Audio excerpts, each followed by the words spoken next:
Ladies and gentlemen, we'll get this show started in just a minute. The University of Houston football Cougars are in triple overtime against the Rice Owls.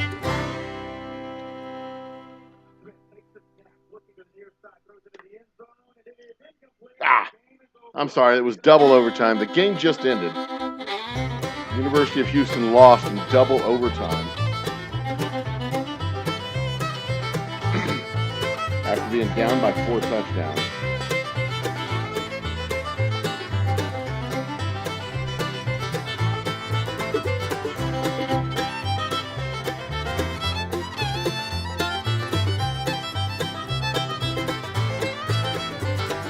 Go Cougars. Go Cougs. All right, we're about to get this game started, or this show started.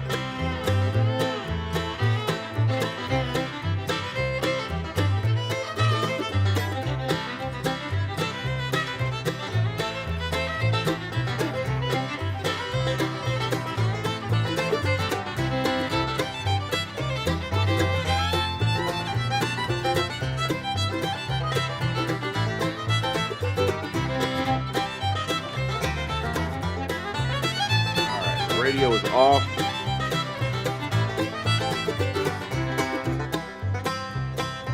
Turn my music down. Get my eye protection on. Let's get the show started, boys and girls. Ladies and gentlemen, brothers and sisters, children of all ages.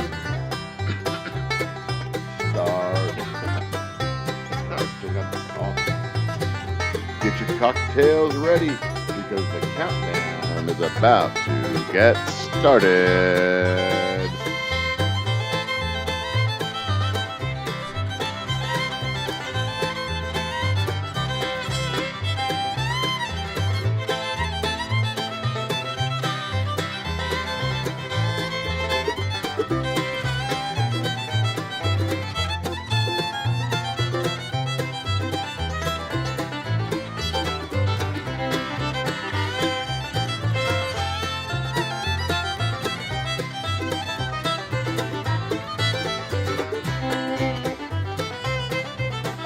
A little ordinary? Is it lacking something awesome? Well, head out to your local liquor store and pick up something extraordinary. Grab a bottle of Old Humble Straight Whiskey or Old Humble Special Reserve. They're clean, smooth, easy drinking whiskeys that taste the way whiskey should taste. From humble beginnings to an extraordinary finish, Old Humble whiskeys are what your bar needs today. Walk tall, be awesome, and drink humble. Old Humble Straight Whiskey and Old Humble Special Reserve. Get yours today.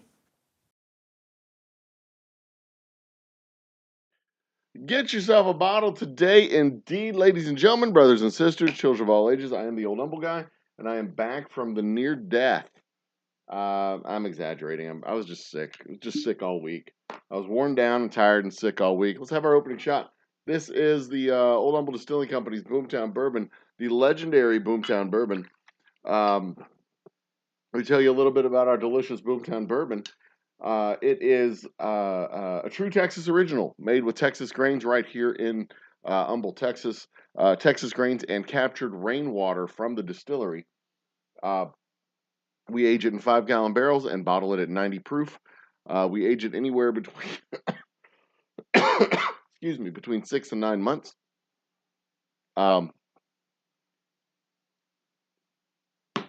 Oh, it's delicious. To give it the equivalent of about 5 years in the barrel.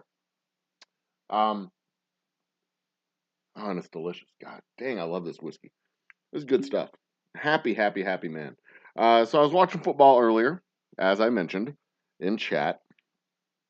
University of Houston football Longhorns was playing Alabama. They got the upset. They beat Alabama. University of Houston Cougars were busy shitting the bed in the early part of their game, but they managed to come back and turn it into an actual competition and put it into double overtime, where they lost in double overtime by a point after conversion, a 2-point conversion, a 2-point attempt. Disappointing end to the game, disappointing beginning to the game, very exciting ending to the game. Very disappointing beginning to the game. I'm not sure if Dana Holgerson will be our coach next year because he has had a lackluster performance the last couple of years. So we'll see. We'll see. We'll see. I don't know. Football talk. It's football season. I'm a football fan. I'm a Texas sports fan.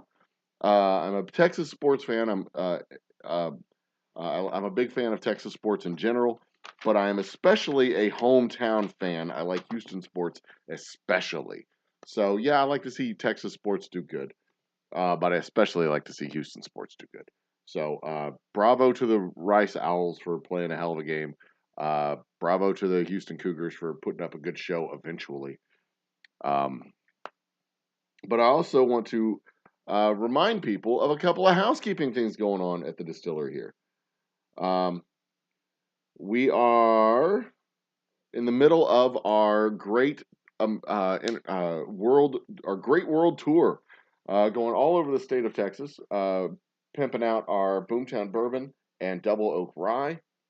I did 1,700 miles last month. This month so far, I have not yet gone to a tasting because I've been under the weather all month. This week, I've been under the weather, not wanted to go out, and do anything.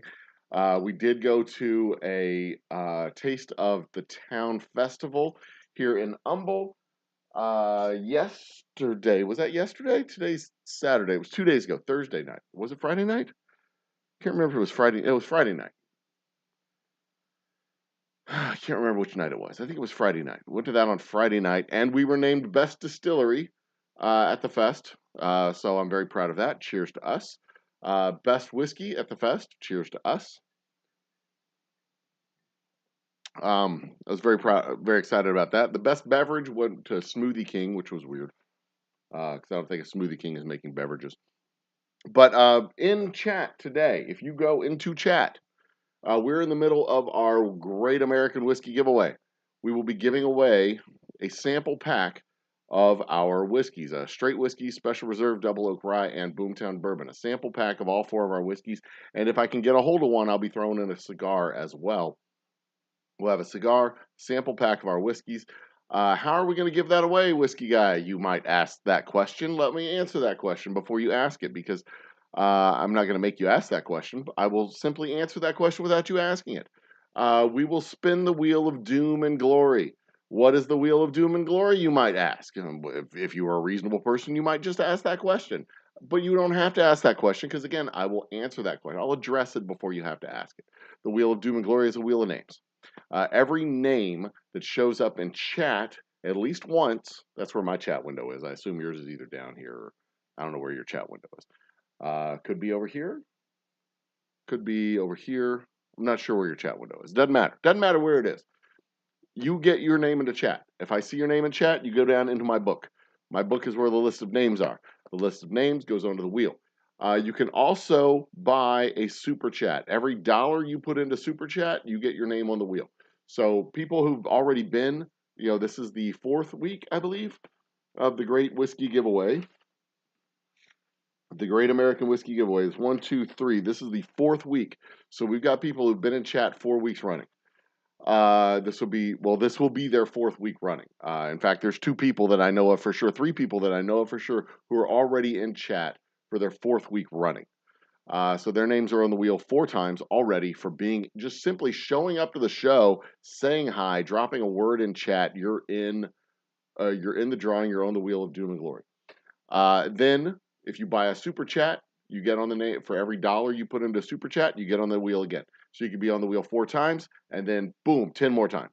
You're on the wheel 15 times with the $10 contribution, $5 contribution, $1 contribution, $25 contribution. That'd be crazy. Don't do that. I mean, do it. I mean, it's your money. Do whatever you want. All the proceeds from the super chats go back into equipment for the channel, lighting, green screens, a new computer, upgrading, all this stuff for the studio. We're going to start the build out of the distillery in the next 2 weeks. Once the weather kind of breaks at the end of September, I'm going to start the build out at the distillery. That'll be live streamed as we do the work at the distillery, putting up the wall, putting in the electrical, paneling up the walls, painting everything, getting everything prepared and ready to present for our good friends from the Humble high school class of, I put William Marsh, that's William Hall, Humble High School class of 1993 for our 30th reunion at the distillery. We'll do a little tailgate party before the homecoming game that weekend, which is October 23, I think. So yeah, you'll you'll get to participate and see the build out of the distillery as we do the things. It'll be a good time. It'll be a good time. You'll be able to see me, the amateur carpenter and amateur home builder. I don't know what you would call it. Amateur uh, builder, I guess, is what I would be called. Try to figure out how to put walls up and drill them into place and get them all set up. I mean, I'm not a professional doing this stuff, but at least the very least is that I can try. I can go out there and try. I can try and make it happen, and I can show mortals among us, fellow mortals among us, that even you can do something. If I can do it, I mean seriously, if I can do it, you can do it. Because I'm dumb. I'm bad at this stuff. I'm not good at it, but winning is half of winning is going out there and trying. You go out there and try and make it happen. I've got a 50-foot wall that I've got to put up. A 50-foot wall that I need to install into that building. That's gonna be something. That's gonna be something. It's not something I have to do right away, but it is definitely something that needs to get done before I can count my tasting room to be finished. And I would like to have my tasting room finished by this fall, by this winter rather, so that I can move forward and do stuff in the winter and spring, and then get the air conditioning installed for spring and summer, and then we can be open 12 months a year. That'll be kind of exciting. Okay, so that said, let's call out the names that have been added to the list today. Soldier Girl 2022 is added to the list today. That is at least her third that I can think of. I haven't done the count yet. Let's see. Is she on the super chat side? Don't see her on the super chat side. Do see her 1, 2 more times. She's at least 3 times in on the wheel. Sunflowers, who I believe is 4 times on the wheel, and William Hall, who I do know is in the super chat side. You love the Boomtown. Love the lights out. Oh, the light out, blackout Boomtown. Yeah, it was a special line of our Boomtown bourbon. For those of you who don't know, we had a freeze in 2021, and it's still weird just calling it 21. We had a freeze in 21. No, it feels weird calling it a freeze in 21. But we had a freeze 2021, and that freeze produced water, ice water, and when it melted, I collected up that water from the melting ice and used that water specifically for a specific batch of bourbon, which I called my blackout bourbon. So there you go, and it was a special, unique run. I still have about a case and a half of that left that I will save for Christmas.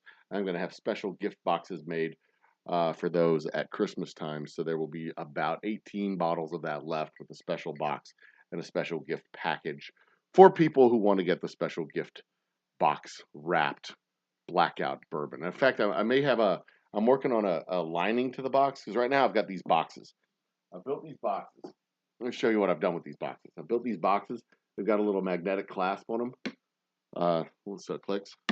See, it clicks in there. Little open. There it goes. Little magnetic clasps on the acrylic. So it clicks in there. Click, click. Nice little package there. So what I'm going to do is I'm going to stain this dark. And I think what I'm going to do is put on the inside, so it'll be the blackout. It'll be the blackout bourbon, and you see the blackout bourbon is a black label with the gold accents. So on the inside of here, I think what I'm going to have is a gold fabric lining for this, like a crushed velvet, a gold crushed velvet. So it could just kind of sit in there. It's going to be a tight fit here on the edges, That's an extremely tight fit here on the sides. But it's gonna be, I'll probably stream that craft show. That's probably one of the live streams I'll do from the distillery once it gets a little bit cooler. Be able to do that and see. That's one of the many things that I do with the distillery on the channel. It's we anything done at the distillery, I either have to pay for it to have somebody else do it or do it myself. And it's 95% of the time it's cheaper to do it myself. It just takes more time. I can pay somebody else to do it. They can do it quicker, but it costs more money. So there's a balance there. And right now, I still kind of enjoy the craftiness of being able to make my own stuff. Very soon, I'm going to run out of time, and I'm not going to be able to do that sort of stuff. Um, are all the old clear label Boomtown bottles gone? Yes, you can still find them in stores. You can still buy it online, but all the clear label Boomtown bourbon bottles are gone. I phased them out. We're not bottling clear label anymore. All of the clear labels are Gonzales. They're out. They're either, if you see it on the store shelf, the clear label, that is the last ones you will see ever.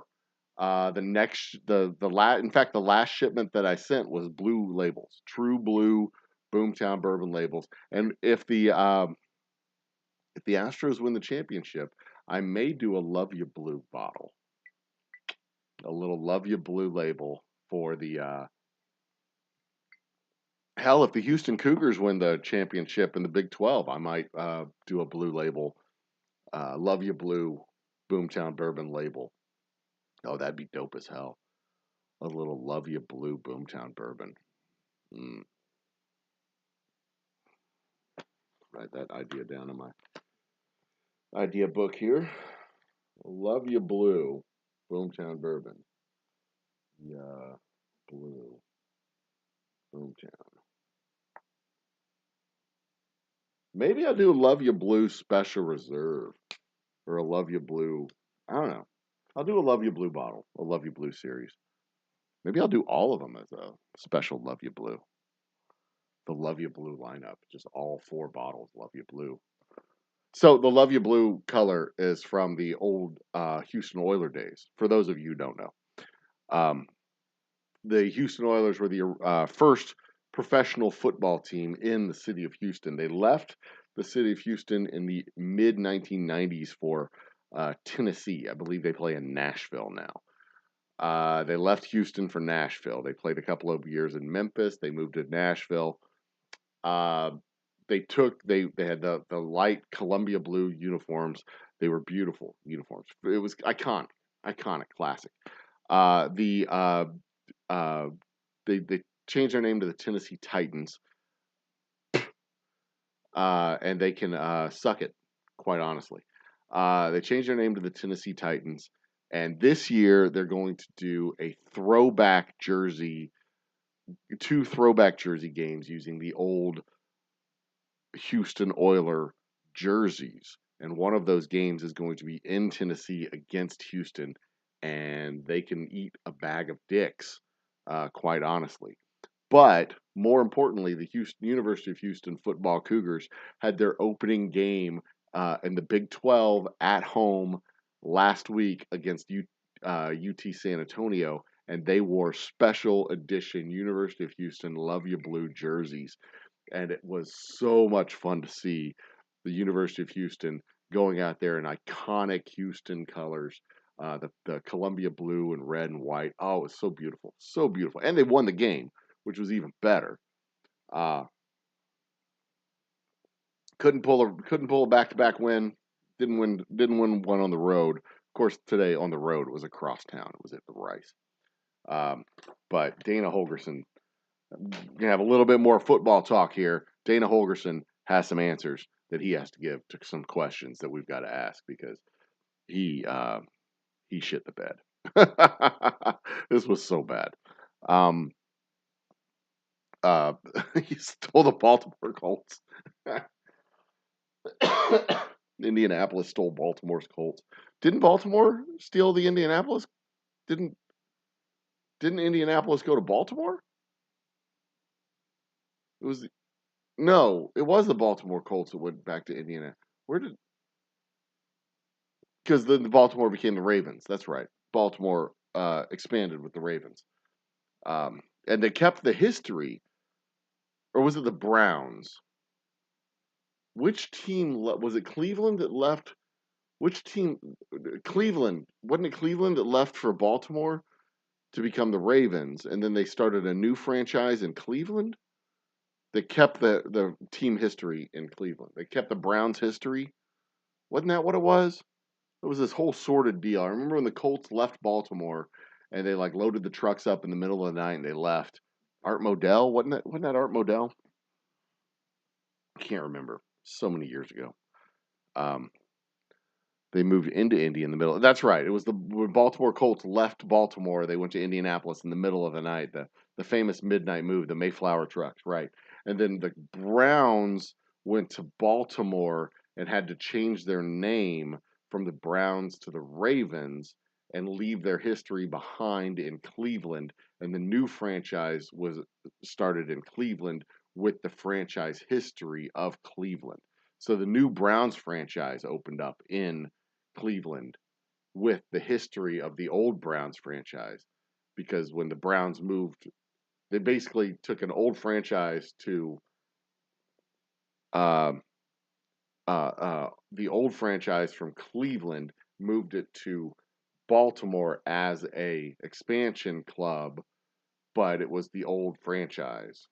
Uh, totally very weird, but whatever. It's fine. Bourbon School is on the Wheel of Doom. Oh, and I forgot the rules of the Wheel of Doom and Glory. I forgot because I've been watching football all day. The rules of the wheel. This is how it's the Wheel of Doom and Glory. The first spin is the Wheel of Doom. We spin the wheel, and your name comes. If you win, if your name comes up on the Wheel of Doom spin, your name comes off the wheel. Not all of the entries, just the one time it comes off. That's the Wheel of Doom portion of the Wheel of Doom and Glory. And then we spin it again, and if your name comes up, then you win. So the first spin is the spin of Doom. The second spin is the spin of Glory. And that's why, the more entries you have, the better your chance of winning, obviously. But also, better your chance of surviving the spin of Doom. So there you go. That's how the Wheel of Doom and Glory works. You spin it once for the Doom, spin it twice for the Glory. So there you go. Wheel of Doom and Glory. We're going to spin it at the beginning of October. Every time somebody gets into chat, or you get one entry per week by getting into chat. You show up in chat, you're on the wheel. Boom. And then super chats get you on the wheel. For every dollar you drop into super chat, you get onto the wheel of Doom and Glory. I'm way behind schedule. I've been talking about football and stuff going on. We need to talk about our topic today: how to win the lottery. How to win the lottery. That's the topic of the day. So let's get into the topic, shall we? So I watched the movie. No, I didn't watch the movie. I watched a bit about the movie. Let's do the title sequence real quick. Let me show the title panel. There's the title panel. How to win the lottery. Spoiler alert, the best way to win the lottery is actually to not play. But let's talk about the lottery. So back in, we all know the odds of winning the lottery, right? It's like 150 million to 1 or something like that. The odds of winning the lottery are infinitesimal. The only way you can win the lottery is to play the lottery. But the chances of winning the lottery are damn near minuscule. But theoretically, at least, when the lottery gets up to like $1 billion, mathematically, it becomes possible to buy enough tickets to guarantee that you will win money at the lottery, right? And if you add up all the odds of winning all the way down from the 6 digits to the 5 digits to the 4 digits to the 3 digits to the magic number and all that, if you add up all the odds together, you buy enough tickets, you will win money. You can guarantee yourself the chance of winning if you buy enough tickets. If the pot is large enough. But now let's look. I mean, that's the math, right? But it's more complicated than that. Because let's say you're buying 60,000 tickets. 60,000 tickets. The amount of time it takes to print out 60,000 tickets. If it's 1 second per ticket, it spits out a ticket a second. Chugunk, chugunk, chugunk out of one of those dumb machines. You just do the random number generator, right? Ka-chunk, ka-chunk, it spits out. That's 60,000 seconds. That means you've got to sit there at the corner store for 60,000 seconds. 60,000 seconds is 60 seconds to a minute. That's 1,000 minutes. 1,000 minutes is 60 minutes is an hour. That's like that's 1,000 minutes divided by 60. That is a lot. And I can't do that in my head right now. 1,000 divided by 60 is 16 hours. That is 16 hours. That is 2 8-hour days. That is 4 hours a day for 4 days leading up to the lottery. And that's just for 60,000 tickets. Right? Yeah. It's six, yeah, like I said.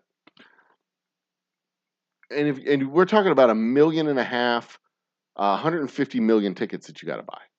So you've got to have a team of people. You got to divide this up. You got to have a team of people to be able to do this. 1,000 people. You got to have a team of 1,000 people. So now you're dividing your winnings up by 1,000 at least, or you're just paying these people $5 an hour, $10 an hour, whatever, to stand there and get these tickets out. There's ways to do it. There's absolutely ways to do it. You've got to build an organization. You've got to build the organization. You've got to have the manpower. You've got to have the organization skills and ability to be able to coordinate all these people to go to all these different places all across town. You've got to have enough corner stores, liquor stores, gas stations, CVS's, Walgreens, all the places around. You've got to have enough of these stores within reach that you can get to them. And then you send the people out to the stores to do all the things. And it starts to become pretty apparent that the size and scale of the organization way, way, way outpaces a normal person's ability, even a normal organization's ability to be able to coordinate all this. And then you got to get the information back. Once they get all the tickets, you got to get all the tickets back, and then you got to collate them. You got to data track them. You got to be able to go through every single one of these tickets. 60, and we're just talking 60,000 for the initial run. Let's say it's 157 million tickets that you got to buy, because it's like 157 million to 1 of the odds to guarantee the win, right? And that's assuming that there's no duplicates in the random number generator, which almost certainly there will be duplicates in the random number generator. But there's a catch, a big catch.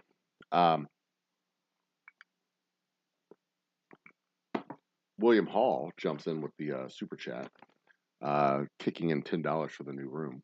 I'm going to jump over to the chat window real quick because I want to acknowledge the super chat. There he is, William Hall with the super chat. Thank you, William. Appreciate that. I'm going to make a special effort to highlight the super chats today because I was really bad at it last time. And we'll come back. I'll come back to it. We'll come back to all the chats. I'm coming back to it. Promise. Where are we at? I'm gonna start with that draw the line there. So anyway, talk about 157 million. You got to be able to track the data, collate it, get all the people back into your organization, drop off the receipts, drop off the tickets, drop off all the stuff, and assume that they didn't keep any of it because this is all of your money. And plus, you have to have a loan for 157 million dollars to go out and buy all these tickets, right? So you've built this organization to be able to do this, right, and collate all the data. Then once the win happens, once the tickets are drawn, you've won. Now you've got to go through and cross-check every single one of these tickets to see what you won from the 3 matches, 4 matches, 5 matches, 6 matches plus the Powerball, all that stuff. It becomes pretty evident pretty fast that it's not the buying of the tickets that takes, the buying of the tickets takes the time and organization to do it, but it's also the tracking of the information. Tracking of the information is key to the whole thing. Tater Dom adds another 10 to Super Chat. Cheers, Tater Dom. Thank you. Room of Doom. Oops. Let me highlight that super chat real quick. Boom. Did that do it? No, that did it right there. Boom. Room of Doom. Thank you, Tater Dom. So anyway, if you are able to do this, wait, I didn't put it on the right screen. There it is. If you're able to do this, I mean, it becomes quite clear that you have organizational capabilities that are being wasted on the stupid lottery, and you should not be doing this on the lottery. And if you have the organizational capability and the organizational skill to be able to do this, you should be applying that organizational capability and organizational skill to actually running a real company, producing goods, supplying goods to the market, and selling those goods at a profit. So, as I said in the title, the spoiler alert to this whole sordid affair is the best way to win the lottery is you don't play the lottery. If you take your $10 per ticket or $10 per lottery that you would throw in $10 at tickets every time the lottery comes. There's 2 drawings a week. That's $20 a week. $20 a week, 4 weeks a month, 52 weeks a year. $20 a week for 52 weeks a year. That's $1,000 a year. $1,000 a year into an S&P fund at 8%. That's not a lot of money, but over the course of your working life, if you added an extra $100 into your 401k a month over the course of your working life, over the course of 25 to 40 years, over the course of your working life, an extra $100 per month into your 401k yields you something like $250,000. That $250,000, including growth and dividends and reinvestment and all that stuff, that $250,000 in your retirement years is enough for you to go on a cruise every 6 months. That generates enough income for you to go on a cruise every 6 months. So instead of using all this, assuming if you have the organizational capability to be able to build an organization that can buy 100 million lottery tickets a week, track the data, track the people, pay the people, turn it around, review the data, and turn in the tickets and get the results and get the funds, and then cycle it through and do it again and again and again. If you have the organizational capability to be able to do that, you should be running a real business. But if you don't have the organizational capability to do that, and you play the lottery like a normal person, $20 a week, $10 a game, $20 a week, you should take that money and put it into your 401k. Up the contribution on your 401k by just $40 a week or $100 a month. And then that $100 a month turns into 2 cruises a year after you retire. 2 freaking cruises, and that's a 7-day cruise. That's how you win the lottery. That's how you win the lottery every damn time you play it. I mean, you're not going to win it today. Nobody wins it today. I mean, somebody wins it today, but not you. Nobody. I mean, who knows anybody who wins the lottery? I would love to know somebody who won the lottery because I could use an investor. But you win the lottery when you turn 60 and you withdraw the funds, start withdrawing funds from your 401k. And you take those withdrawals from your 401k and you go on a cruise twice a year. Twice a year. In fact, when you go on a cruise in the summertime, it is fantastic. The Caribbean weather is remarkably dry. Remarkably dry. Or you could just go on a cruise up to Alaska, take an Alaskan cruise in June and a Caribbean cruise in December. It's a beautiful time. It's a fun time. And while you're on the cruise, you can go get like something exotic like salmonella or the flu, strep throat. That's a popular thing to bring back from a cruise. Strep throat. Cruises are petri dishes of disgusting illnesses. You can get norovirus and you can be vomiting and crapping, diarrhea for a week. It is so delightful. Also palm trees and fresh coconuts. You can get those too while you're down in the Malaccas, or where's the Malaccas? Not the Malaccas. Not Borneo. Where's the other one? The one along the coast. Anyway, Panama or Central Asia. Jesus. Central America. Central America. I'm trying to remember the name of the country, but it's not Borneo. Uh, uh, where did we go on the cruise? El Salvador, Costa Rica, Salvador, Costa Rica, and the one right below it. And I'm drawing a complete and total blank. Oh, well, it'll come to me later. Y'all can look it up on a map somewhere. It's fine. I'm not worried about it. Anyway, so that's how you win the lottery. I mean, there's a mathematical way to it. There's even a mathematical formula to determine exactly how many tickets you need to buy in order to get an 80% chance or a 90% chance. It's not nearly as much. Not nearly as much as you think. Just like in the birthday paradox. When you have when you walk into a room full of people, how many people do you need to have in that room for you to have a 95% chance of sharing a birthday with somebody else in that room? Turns out it's not 365 divided times 95%. Turns out it's like 32. You have to there's something like 32 people in the room to give you a 95% chance, a fairly certain chance, 95% fairly certain, a fairly certain chance that you will share a birthday with somebody. 32 people, a 95% chance, or maybe that's a 90% chance that you share a birthday with somebody in that room. Counterintuitive, because you'd think it'd be a whole lot more.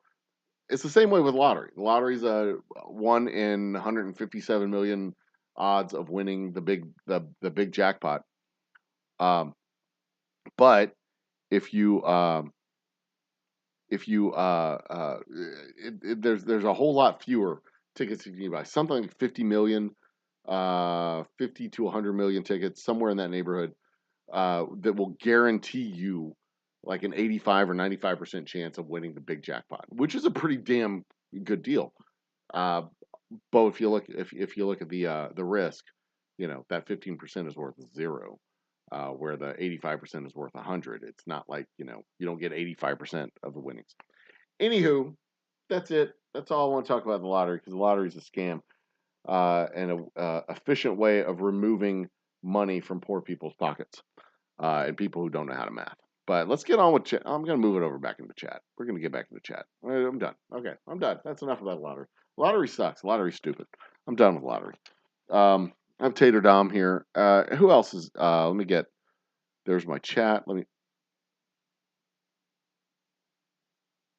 hear weird sounds coming outside my door,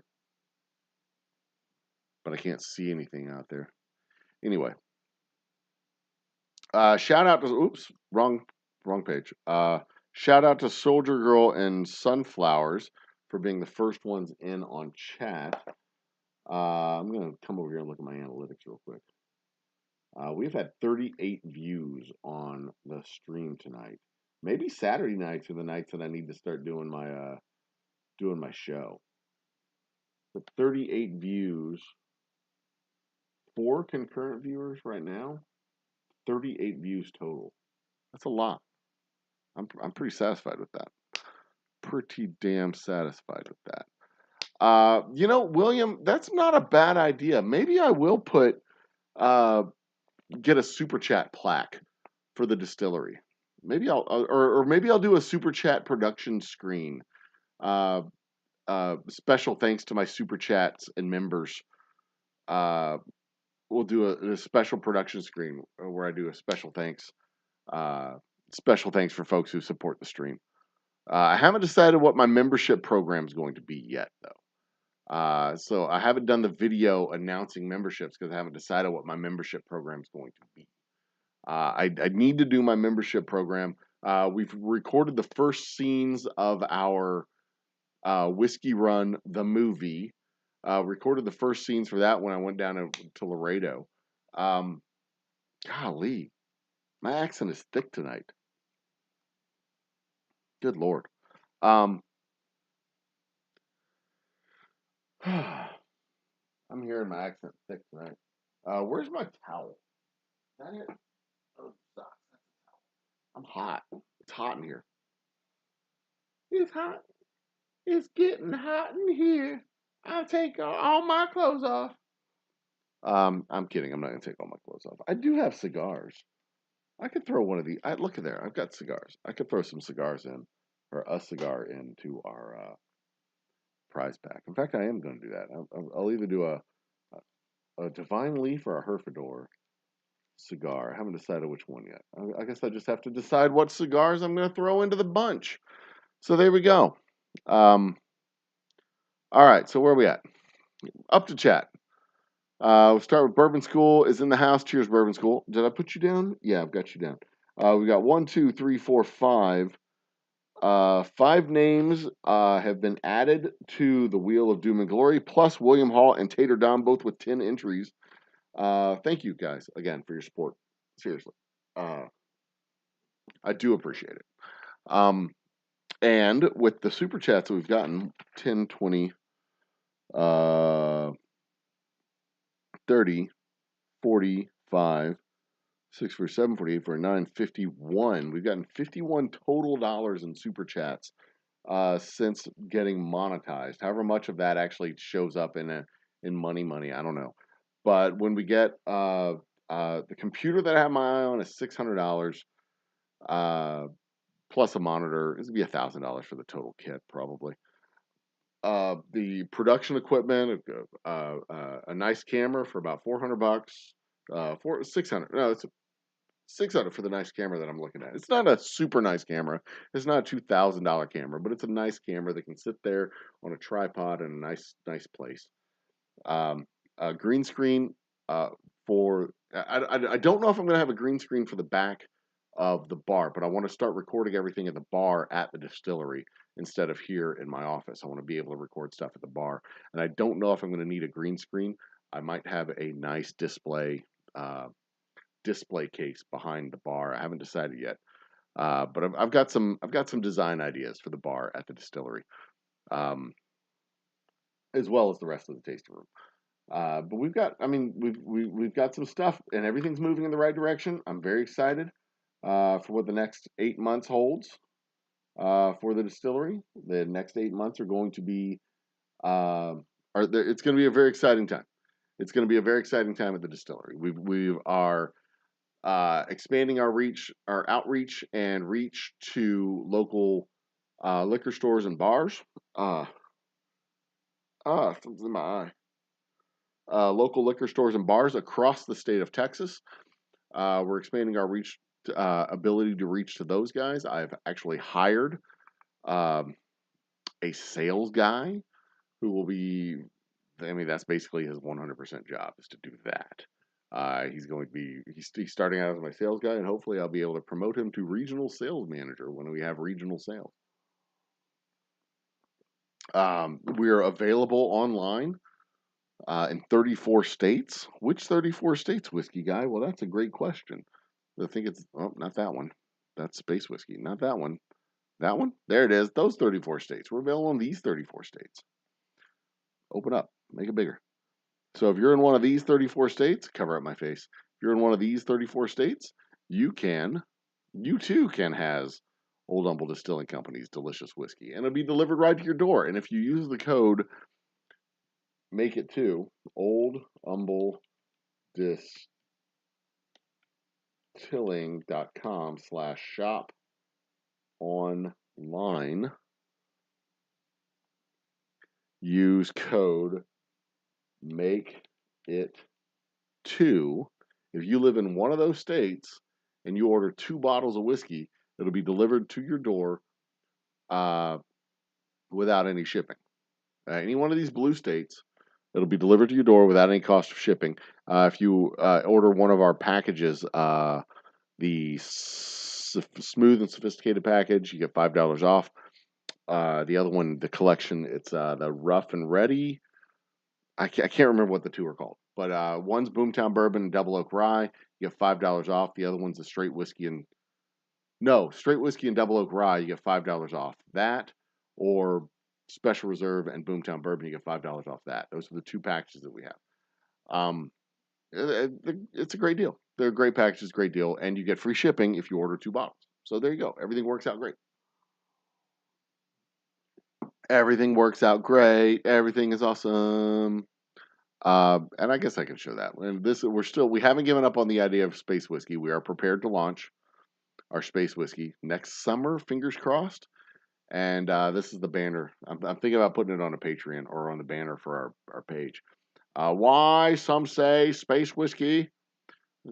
We choose space whiskey not because it's easy, but because it is. And I'm thinking about doing this like video from the 50-yard line at Rice Stadium, the same way that Kennedy did his to the moon speech, because that'd be hilarious. That would be absolutely hilarious, quite honestly. And if you don't think so, then you're wrong. So there. Uh, if you don't think so, then you are wrong. Simply put. All right, back onto chat. Let's go. Is Dion winning the ship in Colorado? I don't think. I don't know. He's not. He's not in the Big 12 this year, right? He's coming to the Big 12 next year. This year, he's still in the Pac 12. I don't think he's got what it takes to win the national championship. He'll probably win the last Big 12 championship ever. That's entirely possible. Fired up smoker brisket for dinner tomorrow. Ooh. Fired up the smoker tonight for brisket tomorrow night. Very cool. Very nice. Pit Boss Pellet Grill. It's an next is offset, so I have the trifecta: gas, pellet, and offset. Oh, nice. I want to get one of those for the. I legit want to get one of those for the distillery. I truly, truly do. That way I can do. I can serve my own food, but it's probably. I mean, there's probably some kind of regulation that prevents me from doing it. There should be a plaque above the door. Yeah, I'm seriously thinking about that. I think I already talked about that. Auction of the plaque, raise some cash, and push the super chats. Yeah. Auction off the plaque. No, I think what I'll do. Is yeah, for like a, I don't know, maybe that'll be for like memberships. Like the $25 membership, you get your name on the plaque, and you get memorialized there forever in the distillery. But I think the memberships would be more for the channel. You become a supporting member of the channel. You get your name on the production screen every time we go live. I thank my sponsors and my supporters. Uh, maybe put it in the crawl down below. Maybe not. Have we gone to 2290? No. We're at 2289 subscribers, by the way. This number right here is 2289. And I want to refresh that just because I like to see it go scrolling. So there you go. Tell your friends to join us. I want to see that move to 2290 tonight. Last time I think it was at 2260 when I came on the show last Wednesday. But we will be live again next Wednesday. I'm not going to do this. Maybe I'll do this Saturday night thing. Maybe I'll do Wednesday nights and Saturday nights now. I don't know. Wednesday nights have gotten tough. But anyway, if everyone in chat should pool our money together, hit that guaranteed odds of winning. But no, we're not gonna. Maybe we could do that with a super chat, special super chat, like all of the super chats that I get. We'll go buy lottery tickets, and then we'll split the money. That's what we'll do. Special super chat lottery episode. Yeah. Yeah. Actually, the best way to win the lottery is to collect $10 from all your friends and tell them you're going to go buy lottery tickets, and then just pocket the cash. Because then you win $100 every time you play the lottery. They're like, "No, we lost. Sorry." And then they're like, "Well, let me see the tickets." And you're like, "No, we're not going to do that. I'm not going to show you the tickets. We're just going to." We're just gonna not do that. Okay, I'm gonna go to bed now. Good night.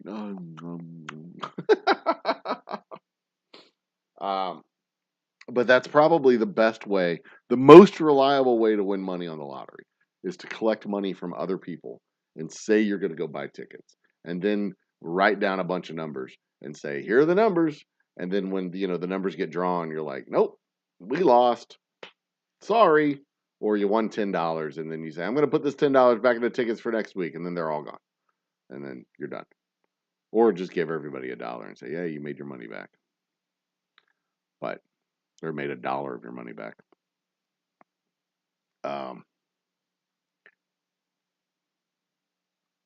Oh, goodness, it's late. It's been a long week. Tonight is the first night this week that I have felt normal. I have been off all week. I've canceled all my tastings all week. I felt like absolute garbage. I haven't had a fever. I haven't had a fever all week. My temperature topped out at 99.5. 99.5. But I had this cough. I was tired. I've probably this week, over the course of 5 days, since Tuesday, Wednesday, Thursday, Friday, these 4 days, Tuesday night, Monday night, Tuesday night, Wednesday night, Thursday night, and last night, Friday night. These 5 days, I've probably slept 25 extra hours. Normally I sleep like 5 or 6 hours a night if I'm lucky. But so I've gotten my 40 hours over the course of the week, but I've probably slept an extra 25 or 30 hours over the course of the week. I mean, Tuesday and Wednesday, I don't think. I'm pretty. I got up in the morning and I ate breakfast and I did work and I sat back down on the couch and I was out. I was out. I probably slept on Tuesday morning and Wednesday morning. I probably slept from 10 to 2 both days. Thursday morning, I've been just exhausted and run down. Never run a fever. Never had a fever, not all week. Didn't have a fever all week. And then this cough just started on like Thursday. Yeah. It's been wild. It's been absolutely wild. This week has been crazy. Cray. And I was supposed to be in Corpus Christi on Thursday, which I didn't do. I did not make it to Corpus Christi on Thursday. I was supposed to be in Dallas. I was supposed to be in Austin. There was a bunch of things I was supposed to do this week that I just didn't. You can't see my bottle. It's just how it is, tough. Can I move my camera? Can I move that over a little bit? Yeah, there. Now you can see the bottle. Put this up here. It's over here. There. I want to make sure the bottle is seen because it's beautiful. But anyway, super chats, as I was saying, super chats go to production and all that stuff. But anyway, this week I was yeah, I was floored. I was on my back all week. So the original timing of the show was supposed to be Wednesday night. Had to move it to Thursday. Moved it to Friday. Finally got it on for tonight. Hello, Nightbot. See you. Yeah, I didn't make it to Corpus Christi. I couldn't go.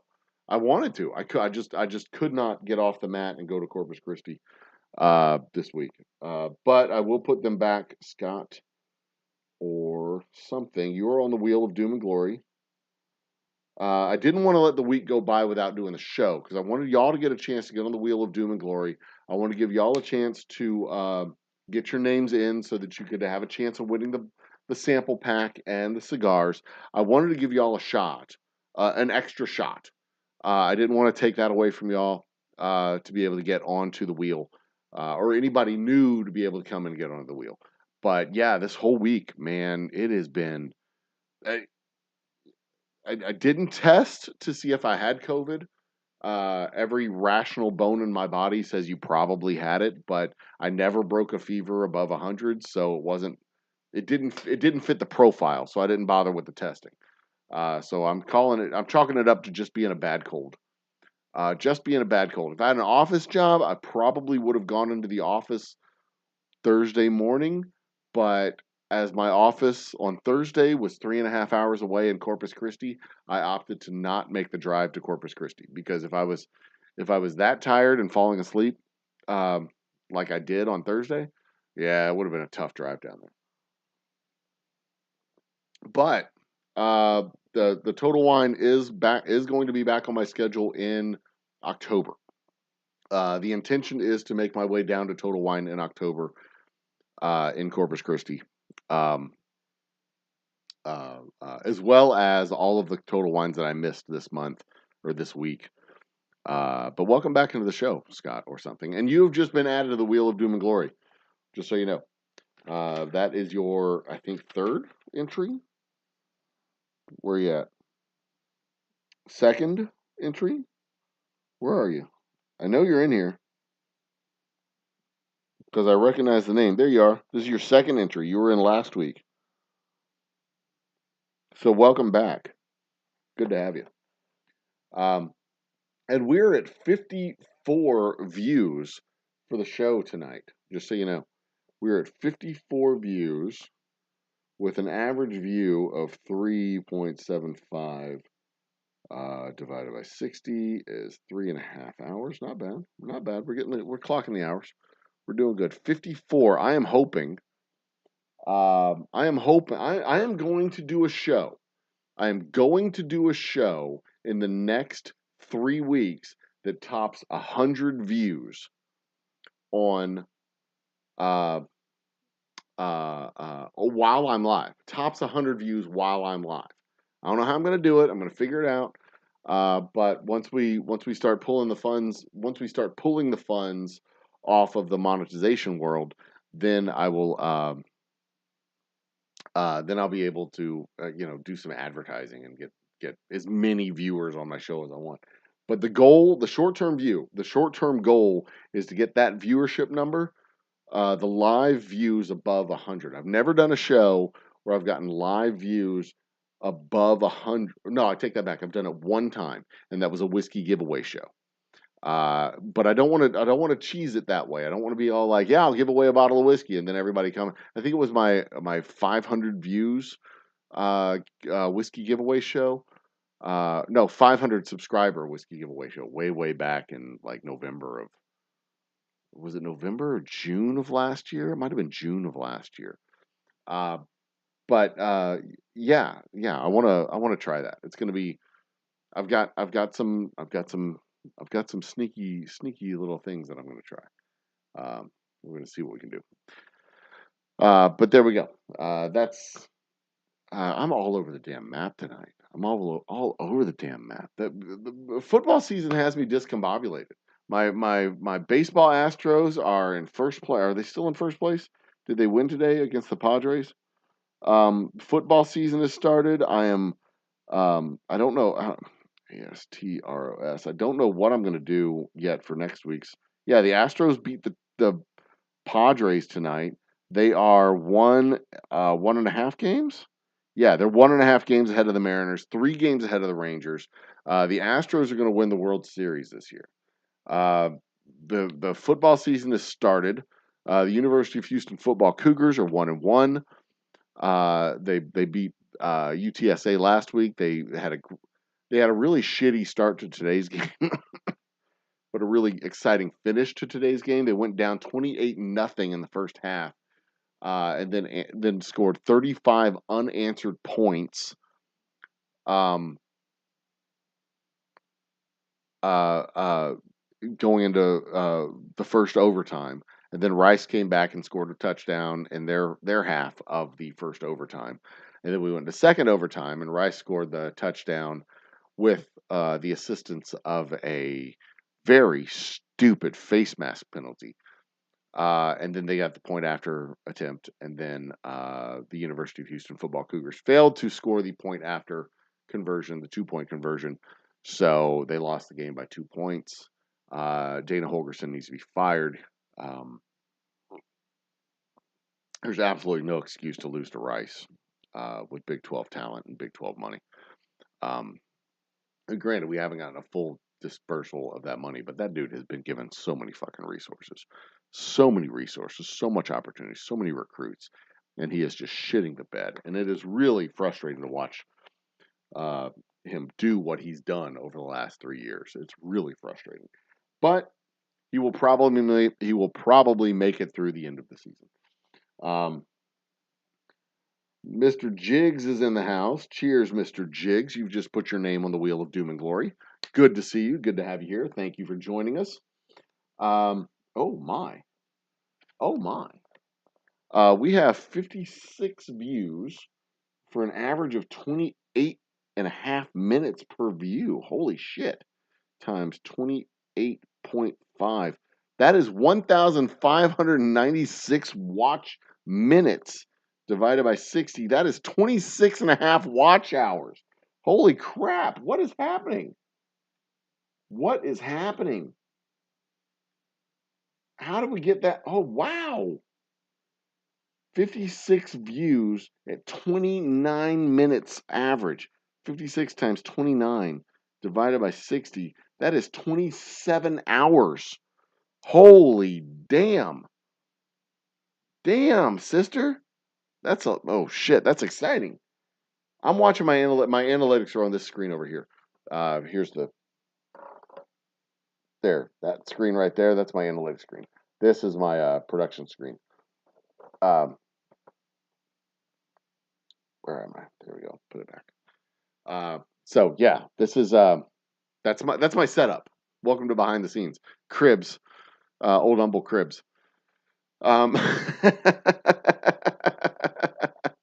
but you've got your name on the wheel of doom and glory. Congratulations. Anyway, but football season just started. The University of Texas upset Alabama. The University of Texas A&M lost today to Miami, if I'm not mistaken. Colorado beat Nebraska. I'm a sports fan. An unapologetic sports fan. Uh, I could do a whole show on sports. I did a project in my management class in my undergrad studies about uh, the styles of the styles of management in and corporate governance in each of the leagues, football, baseball, and basketball, and how it translates into personnel management on the field. That's how much of a fucking sports fan I am. God, these numbers are crazy. I'm loving it. Anyway, you get your name in chat. You get your name. If I see your name in chat, your name gets in the Wheel of Doom and Glory. The Wheel of Doom and Glory will be spun at the beginning of October. The first spin is the spin of Doom. Your name comes off the wheel. The second spin is the spin of Glory. And if your name comes up in the second spin, you win a sample pack of our whiskey. Straight whiskey, Special Reserve, Double Oak Rye, and Boomtown Bourbon, the legendary Boomtown Bourbon, the bourbon that everybody's talking about. And we'll even throw in a cigar because a cigar's best friend is a glass of whiskey. And a glass of whiskey's best friend is a cigar. So get your name on the Wheel of Doom and Glory. If you every time you get into chat for the rest of this month, you will get your name on the Wheel of Doom and Glory. And if you throw in a super chat, for every dollar you throw into super chat, you get your name on the Wheel of Doom and Glory again. So $5 in super chat gets you 5 entries on the Wheel of Doom and Glory. $10, 10 entries. $50, 50 entries. You can job the whole thing. Just drop a double hundy and you can fuck everybody. You can be $200. I'm going to win the Wheel of Doom and Glory and get a sample pack of whiskey that's worth, I don't know, $30 probably. if that's what you want to do it. But we've got over 100 entries on the wheel now. So, in order to nearly guarantee a chance of winning, you're gonna have to drop some stacks. Is what I'm saying. But go for it. Go all in. Be a boss. Do it. I think it'd be awesome. And I'm working on our membership program for the channel, which will include like production credits, associate producer credits, or something like that we'll do on all of our live streams. Possibly a plaque on the wall for our super chat guys, super chats and membership plaques to put on our wall at the distillery. I'm a big fan of giving shout outs to my supporters and giving accolades to the people who make the distillery happen. I mean, it's one thing to have a bottle of whiskey in your house, a signed bottle of whiskey, whatever, in your house that you got from the distiller himself because you bought it at the distillery. Or, I was doing my world tours and you were able to get a bottle at the shops where we sell it at. But it's a whole nother thing to be able to say, yeah, I'm a supporter of the distillery. I helped make that happen. My name's on the fucking wall. And maybe it's a barrelhead. Maybe we put it on a barrelhead. You're a $25 a month member or a $5 a month member. What would that be? $5 a month, $60 a year. $8 a month would be $100 a year. $8 a month.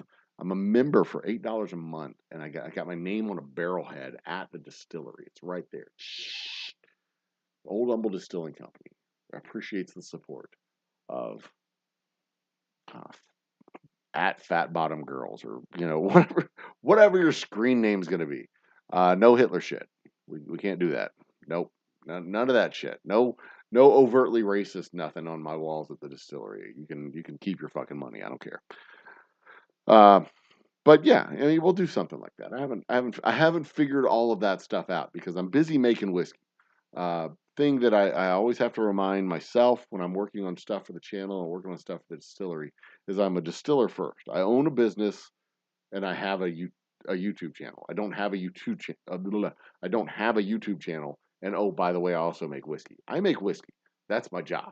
That puts money on the table, money in the bank, food on the table. That pays my mortgage. That's that's the bread and butter. It doesn't pay my mortgage yet, but it pays the rent at the shop at least. It pays the rent at the distillery, uh, almost. But we're still in startup mode. We're on the verge of getting out of startup mode, which is super duper exciting. God, this is going to be. I can't tell you. I can't give all the details, but this is going to be a really exciting 15 months ahead of us. If what I've put in place over the last 4 weeks comes to fruition over the next 12 weeks, then the next 12 months is going to be dope as shit. We're going to be, oh man, we're going to be doing some stuff and it's going to be fun. Oh, can't wait. Can't wait. I can't wait to see what the future holds. This is exciting. This is an exciting time to be attached to the distillery, and I'm excited to share this stuff with y'all. I'm excited to do the build out in a couple of weeks when we start doing the build out. I'm excited to be doing the I'm excited to be doing the build out. I'm excited to be doing our events. I'm excited to start with the music series. Maybe one of the member only events that we have will be our live music series.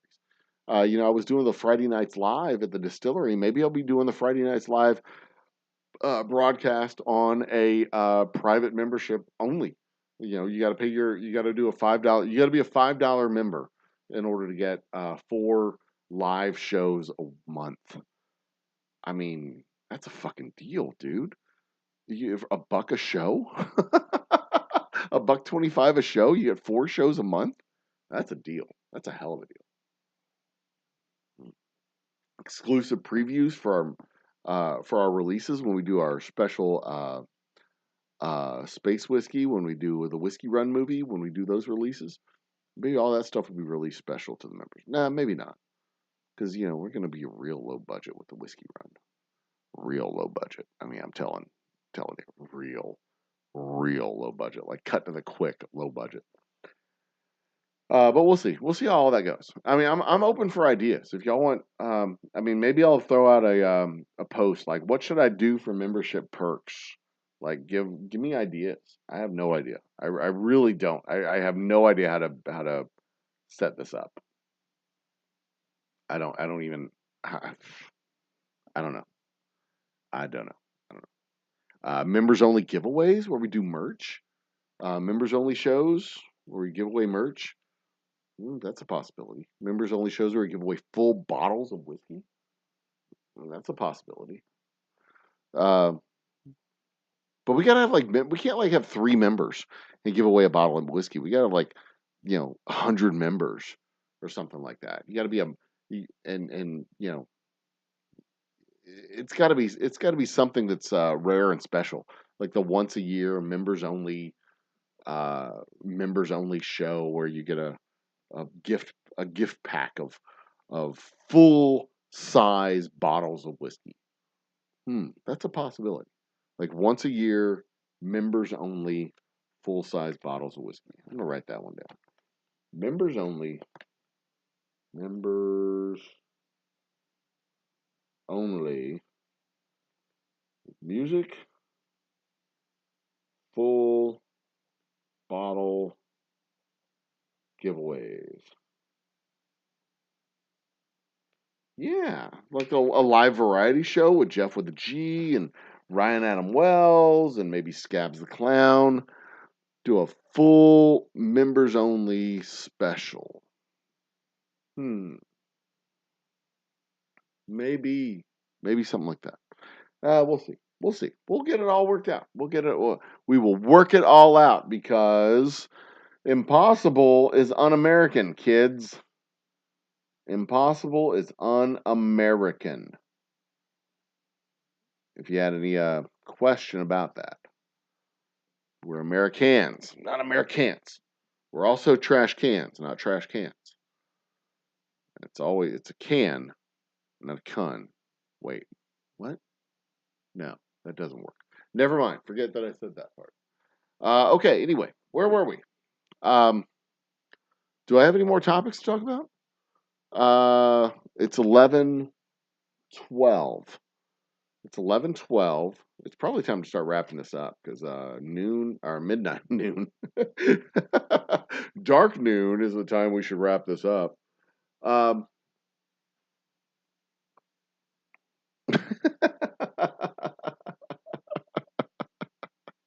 Said noon, like I'm an idiot.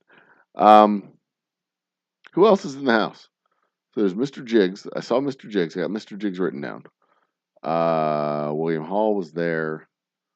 Okay, so there we go. Yeah, special production credits. Jiggs, cheers to Jiggs. Jiggs, you're in Austin, if I'm not mistaken. Is that right? Austin, Texas. All right, we're good. We're caught up. Everything's set. All right, well, ladies and gentlemen, brothers and sisters, children of all ages, it's a wild Saturday night, and it is time for me to close that. Come on, end this. Enough. Stop. Good. Okay. Let's talk about the space whiskey real quick. Smart people have told me that this is impossible. But what do they know? What do NASA scientists know, really, when it comes to space and whiskey? So here's the plan when it comes to the space whiskey. We're going to take a barrel of whiskey. Ardbeg has done this, where they've taken a barrel of whiskey and sent it into space, and it has been sat in a Bigelow space module. 2290. Oh, we did it. 2290. Ladies and gentlemen, ladies and gentlemen, brothers and sisters, children of all ages, we popped the number, and I didn't even see it happen. Somebody should have said something when it happened. We did it. 2290. 2290. I'm super excited about that. Thank you, guys. Thank you. Again, thank you all for your support. And just as a big thank you to all of you, I'm going to run the Ad Twins ad. Let's say hi to the Ad Twins. Is your bar looking a little ordinary? Is it lacking something awesome? Well, head out to your local liquor store and pick up something extraordinary. Grab a bottle of Old Humble Straight Whiskey or Old Humble Special Reserve. They're clean, smooth, easy drinking whiskeys that taste the way whiskey should taste. From humble beginnings to an extraordinary finish, Old Humble whiskeys are what your bar needs today. Walk tall, be awesome, and drink humble. Old Humble Straight Whiskey and Old Humble Special Reserve. Get yours today. All right, we're back. That's my fan service to you fine folks. The Ad Twins get to say hi.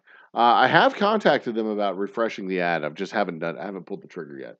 I need to write a new script and send it out to them. I don't know how cheesy I want it to be. I mean, they seem to do well with cheese, but we'll see. I don't know what we're gonna do yet.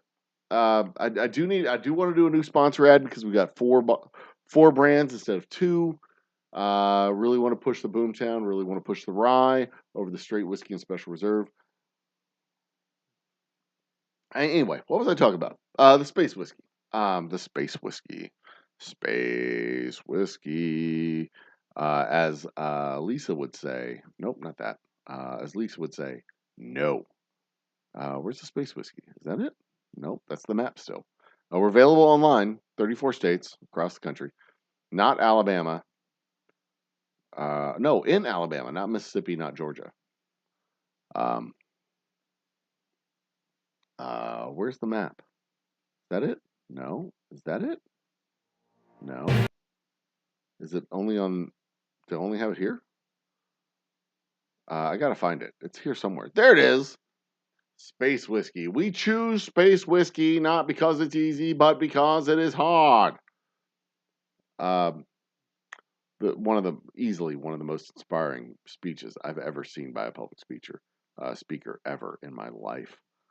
Um, that and the "I Have a Dream" speech. Those two speeches are by far, without question, the best damn speeches that I've ever heard or seen in my life.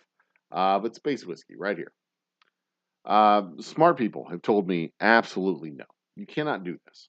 You cannot take a wooden barrel full of alcohol and water, and put it on the edge of space and bring it back safely. The vapors will explode out. It'll vaporize and explode the barrel. The pressure inside the barrel will make the barrel pop. You will lose everything. To which I said, huh, so you're saying it's hard. Um, there's a way to do it. There's definitely a way to do it. And I haven't figured out what that way is, but there's a way to do it. And that's part of what this project is going to be.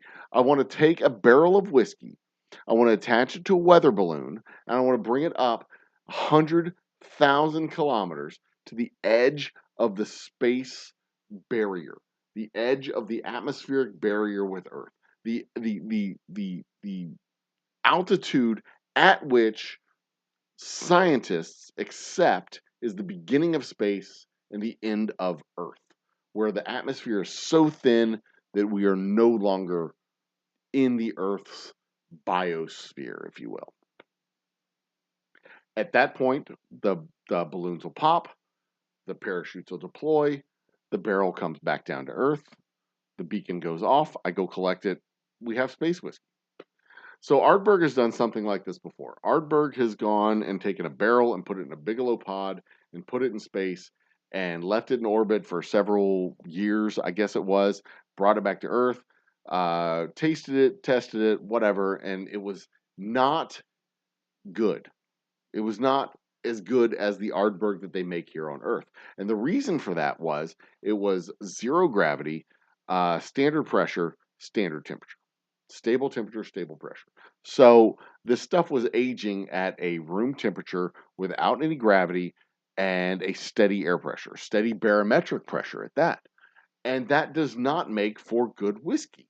Whiskey needs a variation of air pressure, temperature, humidity, all throughout the aging cycle and aging process. And it needs to have gravity because gravity brings it helps the circulation of the whiskey through the barrel, right? So like the warm stuff rises to the top, the cold stuff goes to the bottom, and it has this circulation. That's why you rotate the barrels, you move them around the rick houses, you do all the stuff.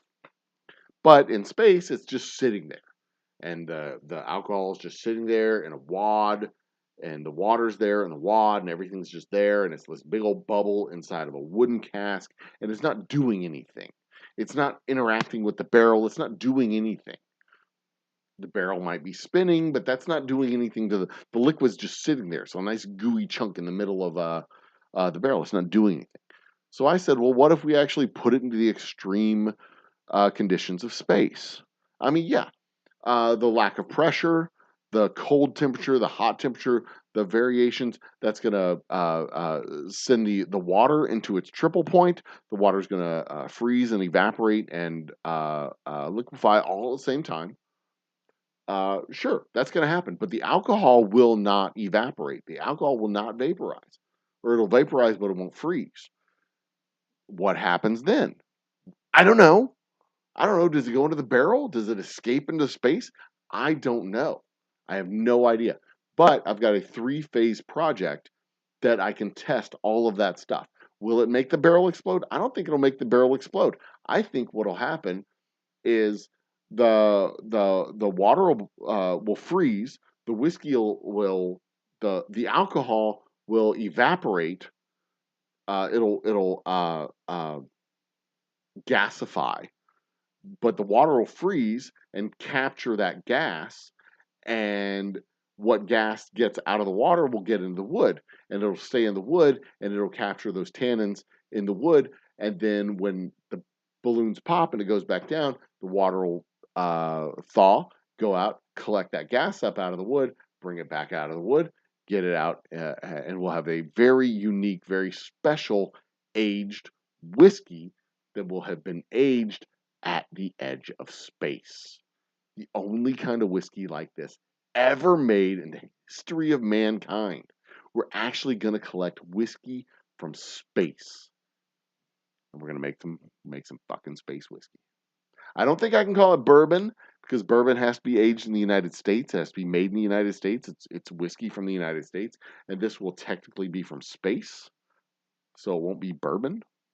But we can make bourbon that was aged for a while, for at least a portion of its life, in space. I have a whole movie about it, a whole series of YouTube shorts, clips, shorts, a whole movie. Do a space whiskey movie. And this is something I hope to do in the summer of 2024, but God's honest truth, it's probably going to go into 2025. Why does no one in the cost? Summer in Texas and winter, the whiskey in the north. Extremes really, yeah. Well, there is Jefferson. Jefferson does their ocean aged whiskey. They put it on a boat, and they send it through the equator down to the southern hemisphere and back. They age it on the boat. They literally put it through the extremes of heat, the heat and the waves, and it goes back and forth. But it's a different aging environment than what you would get if you put it on a truck and you send it from the heat in the north, the heat in the south, the heat in the north, the heat in the south. It's a different environment. This is one of the really cool things that people don't talk about when they talk about whiskey and they talk about aging. They want to know how long it's been aged, but they don't ask about where it was aged, the climate that it was aged, the size of the barrel that was aged in. They don't ask about any of that stuff. They ask, how long was it aged? 21 years. Well, 21 years in Texas and 21 years in Scotland do not mean the same damn thing. 21 years in Texas would be something like 45 years in Scotland. But are you going to pay that much more for a whiskey that's aged 45 years? 21 years in Texas versus 21 years in Scotland? You should. Because 21 years in Texas is I mean, our industry isn't even that old. But would you spend that much more for a whiskey that was aged 3 years in a 5-gallon barrel versus 3 years in a 50-gallon barrel? I mean, 3 years in a 5-gallon barrel is the equivalent of like 15 to 20 years. But nobody in their right mind would do that because you only get like 3 cases of whiskey out of a 5-gallon barrel. So 3 cases of whiskey out of a 5-gallon barrel over the course of 5 years, you're talking about bottles that cost $1,000 a bottle. You couldn't possibly. I mean, it would be really hard to justify selling bottles at $1,000 a bottle when it was aged for 3 years or 5 years. Really hard, even if it was a 5-gallon barrel, because you're not going to get 3 cases out of a 5-gallon barrel after 3 years or 5 years. 5 years in a 5-gallon barrel, you'll be lucky to get a gallon, and a gallon's going to be 5 bottles, 6, 7 bottles. It's going to be 7 bottles of whiskey. 5 years, 7 bottles, $1,000 a bottle. Would you pay $1,000 a bottle for one of 7 bottles ever produced? Maybe that would be worth it. Very limited edition. But see, the distiller couldn't only print 7 labels. You go to a label shop, they're not going to print 7 labels. They want to print 250. So, get one of only 7 bottles ever produced for $5,000 a bottle, maybe. I'm sitting here thinking about it. Like maybe I should do that. Maybe I should put up a barrel for 5 years. Do not open until Christmas 2030. 5-year, 5-gallon. I mean, we may not even get a gallon of liquor out of that. We might not even get a gallon of liquor out of it. To be completely honest, that thing might dry up entirely over the course of 5 years. But yeah, the whole point of this was age statements are relative. It matters where it's aged, when it's aged, the size of the barrel that it's aged, what they do with it as it's being aged. I mean, those age statements, they mean something if everything else is equal. If it's all being aged in the same place, then 5 years is 5 years. 5 years in Texas is 5 years on the Texas Gulf Coast is 5 years on the Texas Gulf Coast is 5 years on the Texas Gulf Coast. Um, 5 years on the Texas Gulf Coast, 5 years in Texas prairies and rivers is not lakes and prairies is not the same thing. 5 years on the Texas Gulf Coast and 5 years on the Texas South Plains is not the same thing. 5 years on the Texas Gulf Coast and 5 years in Kentucky and 5 years in Scotland and 5 years in New York and 5 years in Ohio and 5 years in California are not the same thing. 5 years in Colorado and 5 years in Dallas are not the same thing. 5 years in a 50-gallon barrel and 5 years in a 5-gallon barrel are not the same thing. Age statements matter, but they matter in context. Just like a undefeated football team matters in context. Undefeated Tulane is not the same as undefeated Ohio, because Ohio plays Michigan and UCLA and whoever the hell else Ohio plays, Wisconsin.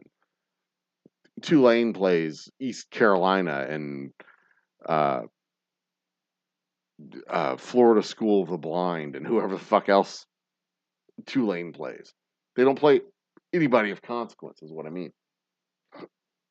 So all this shit matters in context. Labels are labels. They matter. But labels also matter in context. And you got to know the rest of it. And that's one of the reasons why the lobbyists are pushing the definition of bourbon to be aged in a 50-gallon cask, not just aged in a new charred oak, white oak barrel. Because a new charred white oak barrel could be anywhere between a gallon and 50 gallons or 100 gallons. I don't think they make 100-gallon barrels, but if you find a 100-gallon barrel, you could do it in a 100-gallon barrel. But a 100-gallon barrel at 5 years is not the same as a 50-gallon barrel at 5 years. All of this stuff matters. All of it's in context.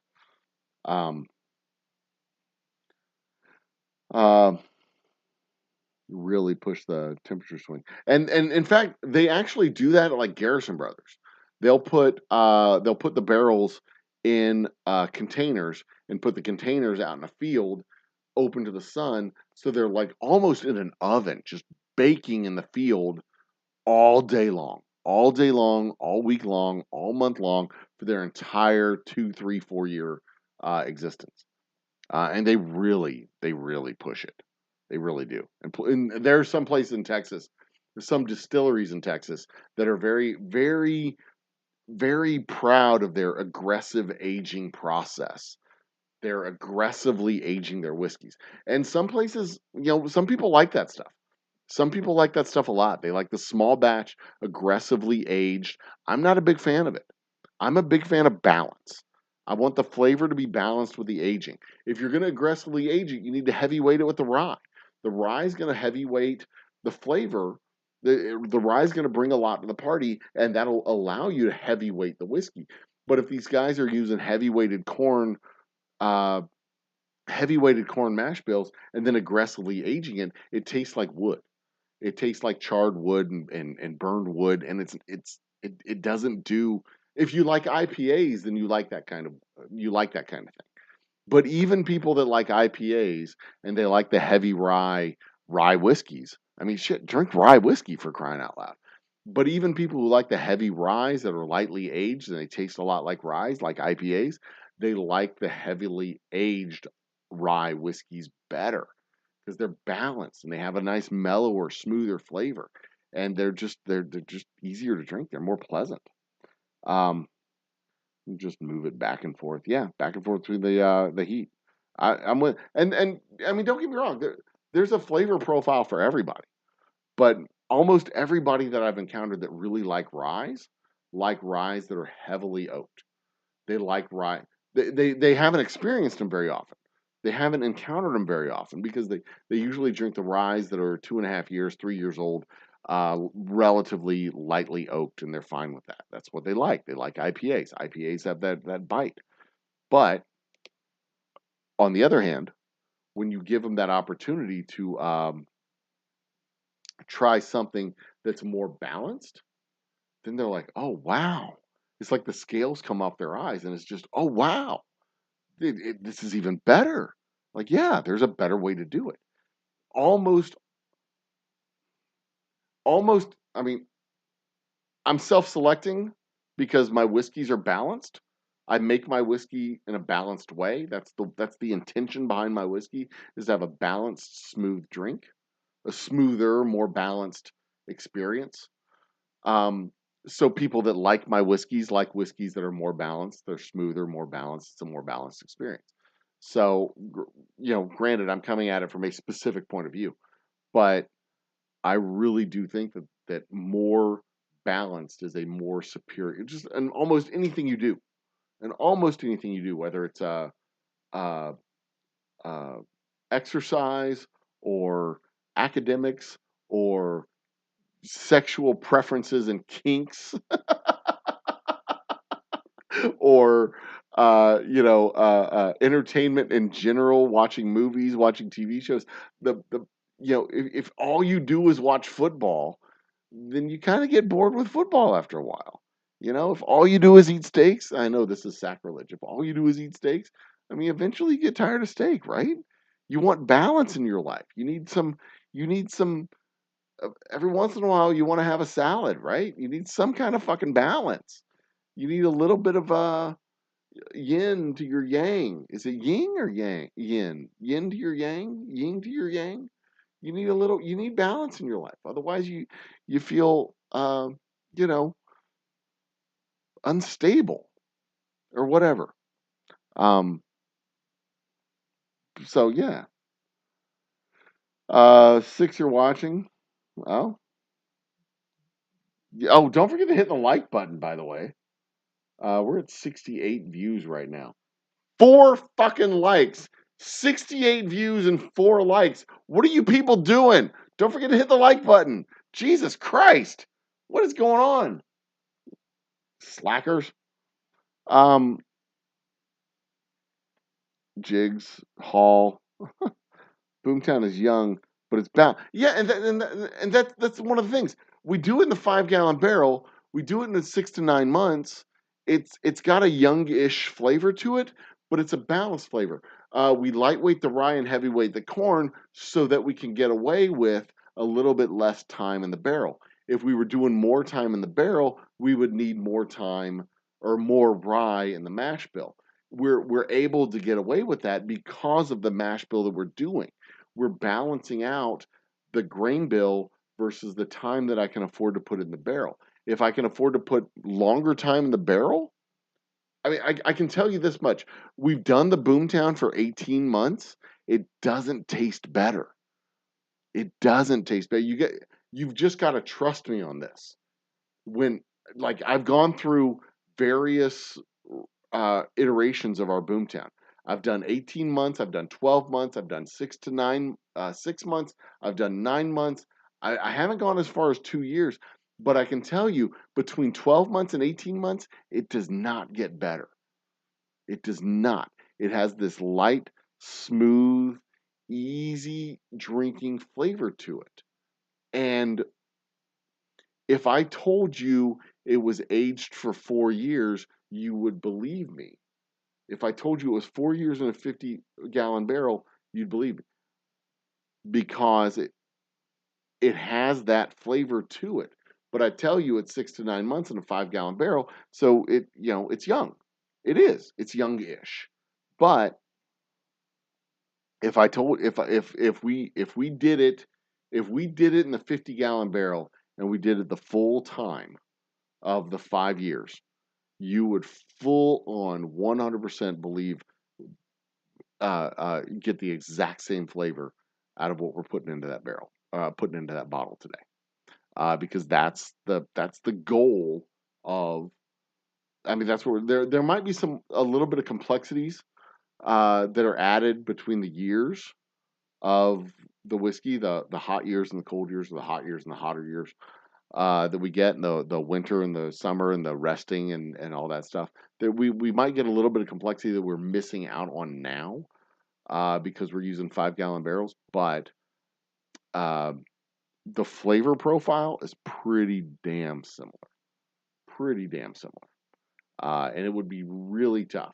Take my Boomtown bourbon, put it up against something like put it up against Jack. Do that. Take my bottle of Boomtown, take a bottle of Jim Beam, take a bottle of Woodford Reserve. Put them side by side by side. I encourage people to do that. Don't just drink one, drink 3. Enjoy yourself. Tell me that I'm wrong. Tell me that I'm wrong. And I will adjust my process. If enough people tell me I'm wrong, I'll adjust my process. Because I've done it. I've done it on blind tasting. And I should do it again sometime soon. In fact, I should do it on camera. I should do a blind tasting on camera to see if I can taste my whiskey compared to other whiskeys. Because I have Woodford, I have Cooper family, I have a bunch of good ones around here. Anyway, who else is on the list? We good? Well, you nailed it. I appreciate that, William. Thank you very much. Everything that I do, my goal with my whiskey is to make whiskeys that I like to drink, and I like well-balanced whiskey. With the Boomtown, with the rye, with the straight whiskey. The straight whiskey's a little bit, admittedly, a little bit unbalanced. It's a little bit light, a little bit crispy. But I balance it out with the Special Reserve. The Special Reserve gives it that depth, the mellowness, the depth that I really wanted. The Special Reserve really improves the straight whiskey a lot. But I get up when I go out and do tastings.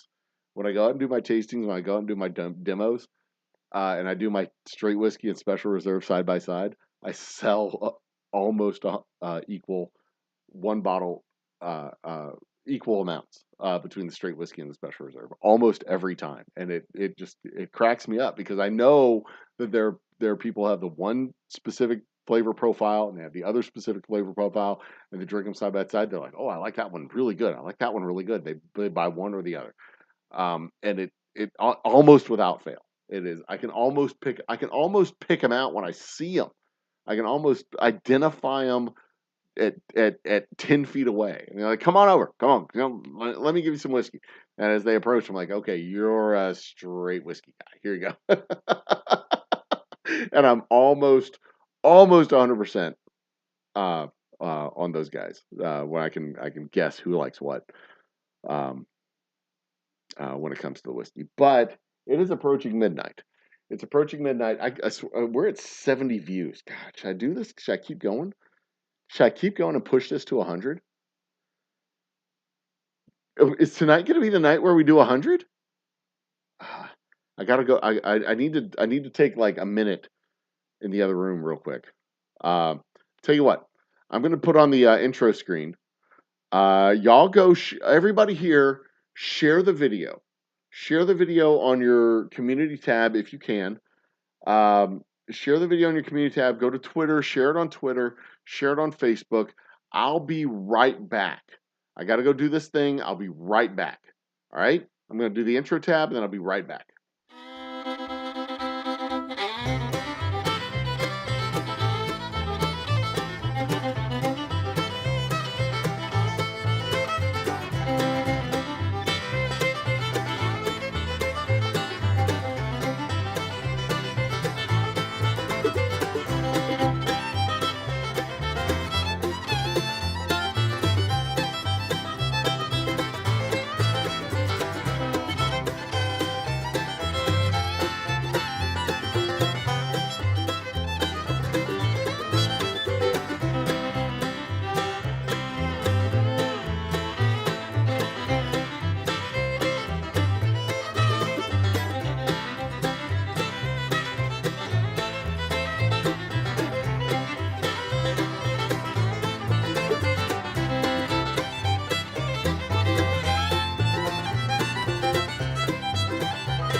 brothers and sisters, children of all ages. We're back. I told you, I just had this quick thing I need to take care of. We're at 71 views at 40 minutes, 40 and a half minutes per view on average. So 71 times, actually it's 41 times 41 divided by 60. We're at 48 and a half view hours on this episode. Are you fucking kidding me? This is insane. I'm loving it. I'm absolutely loving this. Thank you all for your support. This is crazy town. I'm absolutely loving this 100%. Will's not here. I haven't exactly nailed the thought, but the Boomtown keeps me coming back. Said light, crisp, and like you said, and that's that's what we shoot for. I mean, light, crisp, unique. Those are great. I appreciate that. Those are great descriptors. Because we're in Texas. I'm not looking for a heavy, strong flavor. Yeah, I'm not looking for like in beer terms. I'm not looking for a stout. I'm not looking for a chunky, meaty, flavored type of whiskey. I'm looking for something that's a little bit lighter, a little bit crispier, a lot bit smoother. Something you can sit when it's 150 fucking degrees outside. Something you can sit outside on your back porch, throw a couple of ice cubes in and drink it. You just came back from a heavy, a long day of doing whatever it is that you're doing, and you're exhausted. You want to sit down, you want to have a drink, and you don't want to fight your way to the bottom of the glass. I got something for you. You shouldn't have to fight your way to the bottom of a glass. I should do the work to fill up a bottle of whiskey so you don't have to work to empty the bottle of whiskey.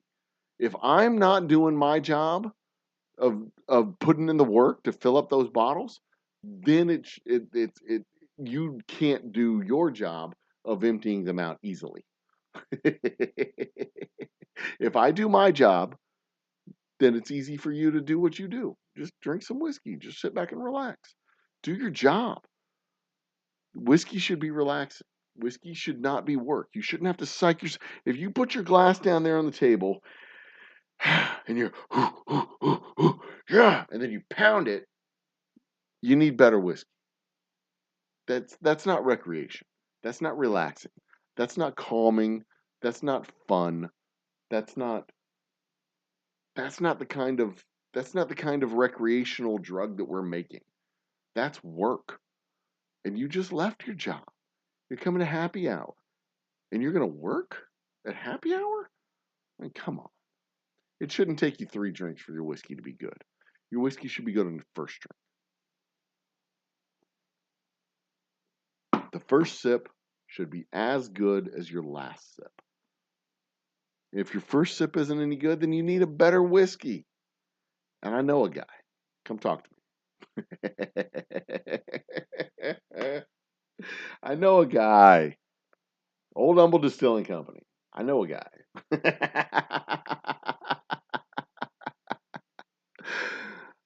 Can it be your job to drink the whiskey? Oh, Twisted Art Lady's in the house. Twisted Art Lady. Sam, it's so good to see you. Your name has been added to the Wheel of Doom and Glory. Congratulations. Welcome to the party, madam. Put Sam. Twisted Art. Is this the first time you've shown up since we've been monetized? Your name is on the Wheel of Doom and Glory. You're entered into our drawing, our spin, at the end of September, the beginning of October. You do not have to be present to win, but it helps. It absolutely helps. No, this is your first entry. Congratulations, Twisted Art Lady. So the Wheel of Doom and Glory is we're spinning the Wheel of Names at the end of this month, beginning of next month. The first spin is the spin of Doom. The spin of doom takes your name off the wheel. The second spin is the winner, and the winner will get 4 bottles of our whiskey, one of the straight whiskey special reserve double oak rye, and then the legendary Boomtown bourbon. All of them sample bottles plus a cigar from friends of mine at the local cigar shop. And we will get you'll get the 4 sample bottles plus a cigar, a whiskey's best friend, and then we will ship that out to you, and everybody will be happy and joyful. And I am at 72 views right now, and it is 11:49. I think I will stay on until we get to 100. I think we will stay on until we get. And if any of you are on your laptops, open up a second window, not a second tab, a second window, and open up the stream. I want to see if that actually works. I've heard that works. If you open up a second window, you get an extra view. You get 2 concurrent viewers for each window. You get another concurrent viewer for every window that you have open. I want to see that. I want to see if that works. Do it, please. If you're on, but it doesn't work on a phone. It only works on your laptop. So if you're actually on your laptop watching the show, open up another window. I want to see if that works. But there you go. So yeah, Twisted, you're on the list. You're there. You're on the wheel. And I will add. I will actually open up the list. I'm going to have my spreadsheet. I'll have the names. We'll open up the list. I'll put it onto the. Oh, and you can get your name on the list every time you get into chat. Every time you come into a live stream and get onto chat, you will be on the list. So for every live stream we do, you have a chance to be on the list. But if you want to be on the wheel more frequently, if you want, it went up from 72 to 73.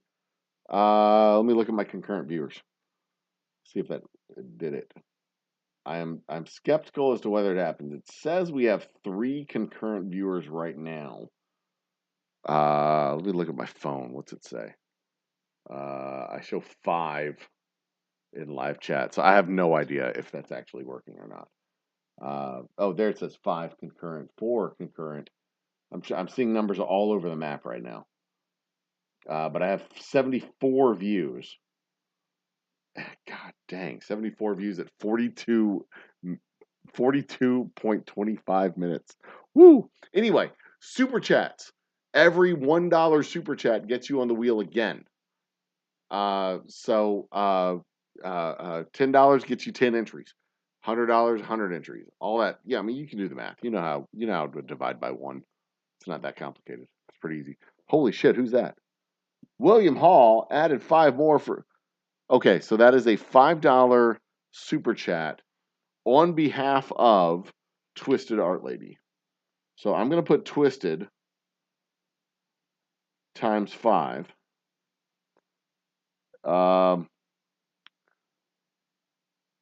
Because you're donating them to Twisted. Okay. From William. But I'll put from William Hall so that I know. I'll do something special for you since you're donating. That makes this a $25. God damn. I can't tell you how much I appreciate you guys. I really can't. I really do appreciate it. Close that. Do that. Where did I put it? There it goes. But yeah, like I said, all of the money that goes into super chats and memberships and all the stuff that we're doing as far as monetization of the channel goes, it all goes back into the channel and the distillery. The first monies go to building out the studio. It goes to the computer, goes to the new computer, the new camera, lighting, green screen, like building out a little studio at the distillery so that we can do proper shows from the distillery and proper segments from the distillery. And then after that, it'll go towards it'll go towards something else. I don't know what the hell it'll go towards, but it'll go towards something else. Giveaways, buying product to, we'll actually buy the product for the channel and send it out to viewers and sponsorships and stuff like that, so that the distillery doesn't have to support the channel can support the distillery. It'll go that direction. But we keep the mission square. We're a distillery with a YouTube channel. We're not a YouTube channel with a distillery. Our first mission is produce whiskey, sell whiskey, go out to the stores, advertise for the whiskey, promote the distillery. The channel exists to promote the distillery. The distillery doesn't exist to promote the channel. But we will continue to, as always, keep our fans in mind, keep our supporters in mind. I mean, I appreciate the support from you guys. I really do, 100%. And as we continue to grow with our new projects, with the Space Whiskey Project, with the Whiskey Run movie, with the live music that will be returning to the distillery, and member-only programs that we have on tap and planned in the future. It's all going to be fan service, and you can support us in 100 different ways, and one of them being the first and foremost being buying our whiskey and getting it in your bar at home. But the second, if you can't buy our whiskey, if you don't want to buy our whiskey, that's fine. Not everybody likes our whiskey, but we can at least help to entertain you every once in a while. And when we started the channel, originally way back in 2013, 2014. We had a few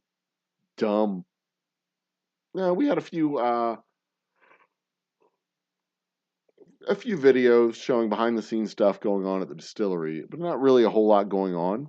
But then it was, but in 2020, when we really started doing stuff with the YouTube channel and Twitter and Facebook and all the social media stuff, 2020 pandemic, that's when it was, I saw the channel as an opportunity to build community that we couldn't do out there. We couldn't do it out there at the time because out there was dangerous. Out there you got around people, you get sick. But virtually, we could do happy hours. We could talk. We could talk about things that we used to talk about in bars that we weren't allowed to talk about in bars anymore. We couldn't get around each other in bars because bars were closed. We couldn't have performers coming on the shows, or we couldn't go to performer shows, so we brought performers on our show.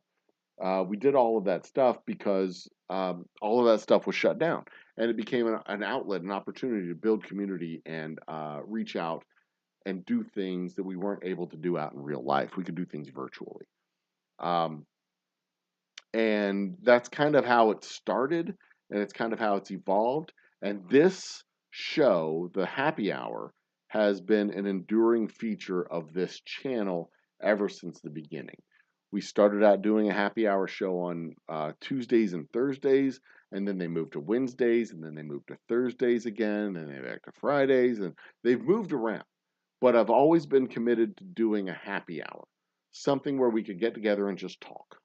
Something where we could get together and just talk about whiskey. We could talk about lottery. We could talk about history. We could talk about philosophy. We could talk about science. We could talk about whatever came up, whatever was the topic. We could talk about giants. We could talk about aliens. We could talk about astronomy. We could do the stupid Pocky One Chip Challenge, which, by the way, is stupid. We could do the Death Nut Challenge. We could do all this stupid stuff that's done. We're having a happy hour. I can paint a picture, which I've done.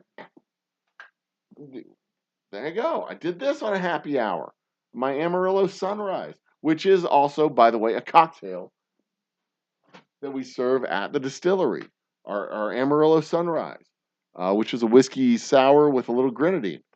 It's a really good cocktail, by the way. But that was the whole point of the happy hour, was to just be able to get together, have a little community, have people chilling out, talking, throwing stuff out into chat. We could talk about football. We could talk about baseball. We could talk about politics. We could talk about religion. We could talk about whatever the hell you want to talk about. Whatever it is comes up. I ain't afraid of nothing. I ain't afraid to talk about nothing. You want to talk about politics? I'll talk about politics. You want to talk about religion? I'll talk about religion. They say there's a third rails that you shouldn't do. Shouldn't talk about these things in polite company. Fuck that. We can talk about not talking about politics is a privilege that people who aren't affected by politics have. And if you choose to not be affected by politics, that's a privilege that you get to have. Some people don't get that privilege to choose to not be affected. Some people have the privilege to choose to be affected and choose to affect politics. Some people have the privilege of not being affected by religion. Some people have the privilege of not being affected by that stuff. Some people uh, take it upon themselves to involve themselves in religion and politics. Some people take it upon themselves to involve themselves in economic structures of their community. Some people go out there and choose to be a part of the soup kitchens and food banks and uh, homeless shelters that are in their neighborhoods. Those are not things that I involve myself in, but I do involve myself in the Humble Area Assistance Ministry and the Family Promise that puts families back on their feet, gives them shelter for 3 to 6 months as they get their shit in order and get themselves back on their feet. There's a lot of stuff that we do behind the scenes that y'all don't know anything about, but that doesn't matter. It doesn't matter. We will talk about everything. I'm not afraid of nothing. I'll drink a no driving agenda unknown. You have a copyright on that. All drinking, no driving, agenda unknown. That is 100%. That nails it there, William. That 100% nails it right to the wall. All drinking, no driving, agenda unknown. I mean, I have a topic at the beginning of the show. We haven't fucking talked about the lottery since 11 o'clock. I haven't brought up the lottery since 11 o'clock. I've talked about carafes. I've talked about cigars. I've talked about giants. I've talked about satellites. I've talked about the flat earth. I've talked about trigonometry. I've talked about the expanding universe. I've talked about Descartes, Cartesian philosophy. I've talked about, oh God, the topics that we've talked about on this show. Man, it has been wild. All the stuff that we've talked about on the show. We've done almost 200 shows, more than 200 shows. This show, what show is this? This is show number 230, 229. We have talked about 229 different topics. Where are we? How to win the lottery. Episode number, what is this one? Edit. Show me. Oh, fuck. I just fucked everything up on my computer. What is this? Episode 229. Episode 229. I mean, we've talked about some stuff canceled. That's the button I'm looking for right there. I can't even list all the stuff we've talked about because it's been so wild. So many different topics. So many different topics that we've talked about. And I've done it over the course of 3 years. This is 229. This is the 229th episode of this version of the happy hour. I think we did 100 episodes in the first version. This is version 2. Version 1 was a whole nother set of topics where we had guests come on, side by side talking to guests. We had the interviews and all the other stuff, and it was not good. It was not good quality because we were unable to. My computer can't handle that shit. Is what I'm saying. But between version 1 and version 2, I think we're on 330 episodes now. I have to look at that. I'm going to have to look at that and see. Because I'm not sure. Because I did a year with Lisa where we did 2. Right? I did one night and one with Lisa. So I did 100 with Lisa. Did I merge them already? I don't know. I might be at 330 something episodes because I think I cut off version 1 at 100 episodes, and I took a few months off, retooled the show, came back. Huh. But thank you, William. I appreciate that. I would like to see more people coming to join me, uh, obviously. But uh, I mean, it's a thing to do. It's not. I mean, it's not high entertainment. Obviously, we're not the fucking Oscars or anything. I'm not going to win an Emmy or a Webby or whatever they call them. But it's something to do. Something to do on a Friday night. Something to do on a Saturday night. The Friday night live music. I really want to bring the live music back. Showcase live, local artists, members only streams. To keep the copyright bastards off my ass. Friday nights live, members only stream. I mean, I know those folks over from the Philippines do their Friday nights live or Thursday nights live, whatever they do, their live music things.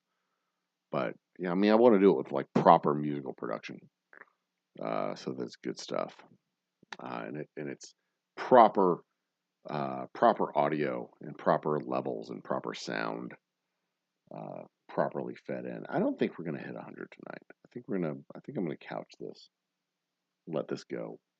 It's 12:04. I'm gonna go 20 more minutes. We're gonna go to 12:30. See how things are at 12:30. Because I'm running down. My battery's running down. It's the first night I felt normal all week, and my battery is running. My battery is running down, and I do have an early morning tomorrow. So we will see. Once the Room of Doom is up and running, do some live. Yeah, I know, right? We have the proper acoustics in there. Everything's that man. It's gonna be so nice. It's gonna be so nice. We get the Wildcat Room up and running. What we call it? The Wildcat Room, the Roughneck Room, the oil field, the Oilman's Club, the Roughneck Club. We'll call it the Roughnecks Club. The Roughnecks the Roughnecks Lounge. Thirsties. We'll just call it Thirsties. That's it. We'll just call it Thirsties. Did some live music engineering. Yeah, do it. Do it to it. But jeez, I'm stunned at these numbers. I'm looking over here. 78 views at 46 minutes per view. And there's been some people that have been on tonight. They've just been sitting in all damn night. I don't know where. I don't 78 times 46. I don't know where it's all coming from. But that's like 60 hours. That's dope as shit.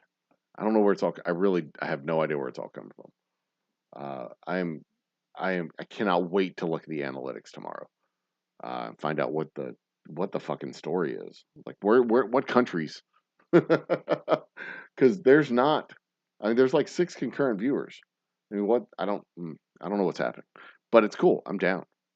I'm down. I'm excited to see the numbers. I don't know where it's going. There's a lot of people that are stopping in and not sticking. Well, I don't know. I don't know. I don't know. I don't know what that means. I don't know what I'm looking at. I don't understand what I'm looking at. These numbers don't make sense in my brain right now. Um, so anyway, I don't know what to tell y'all guys. I'm done. I've got nothing else to say. I'm happy. I'm happy to be feeling good for the first time all week.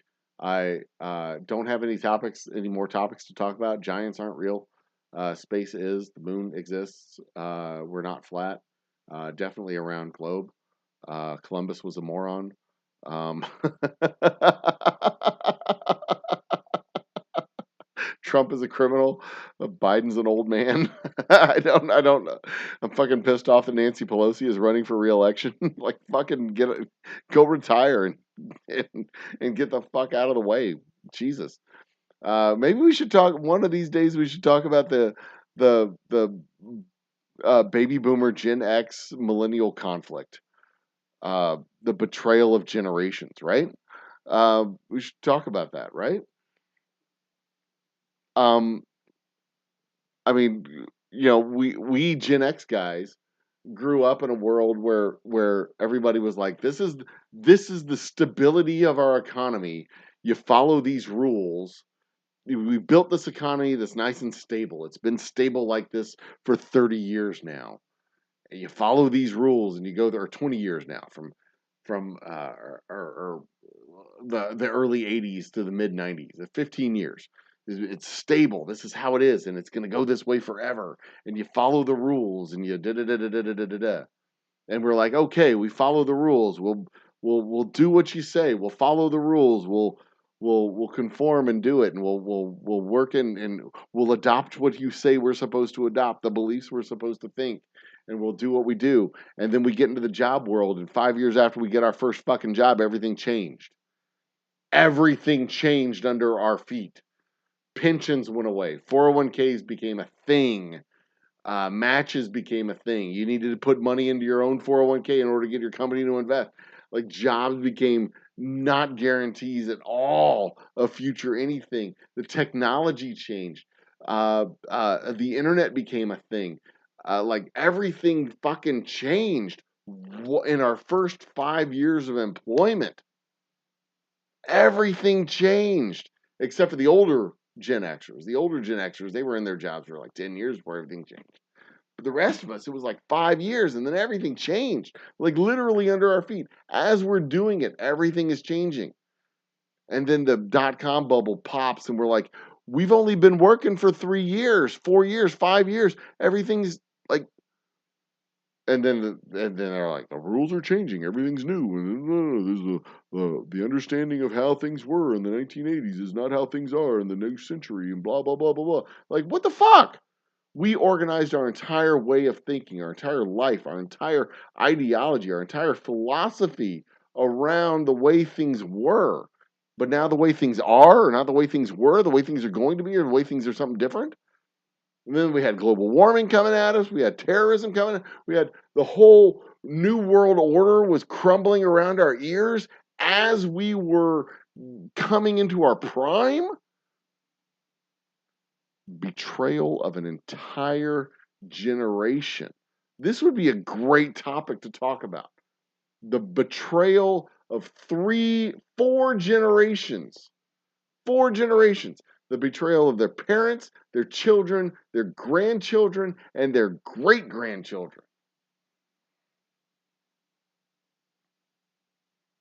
And how we're like sifting our way through that. And they still haven't given up power.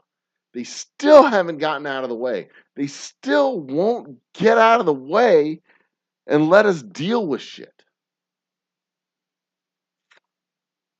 Yeah, that'd be a fun show. Get some shit off my chest during that show.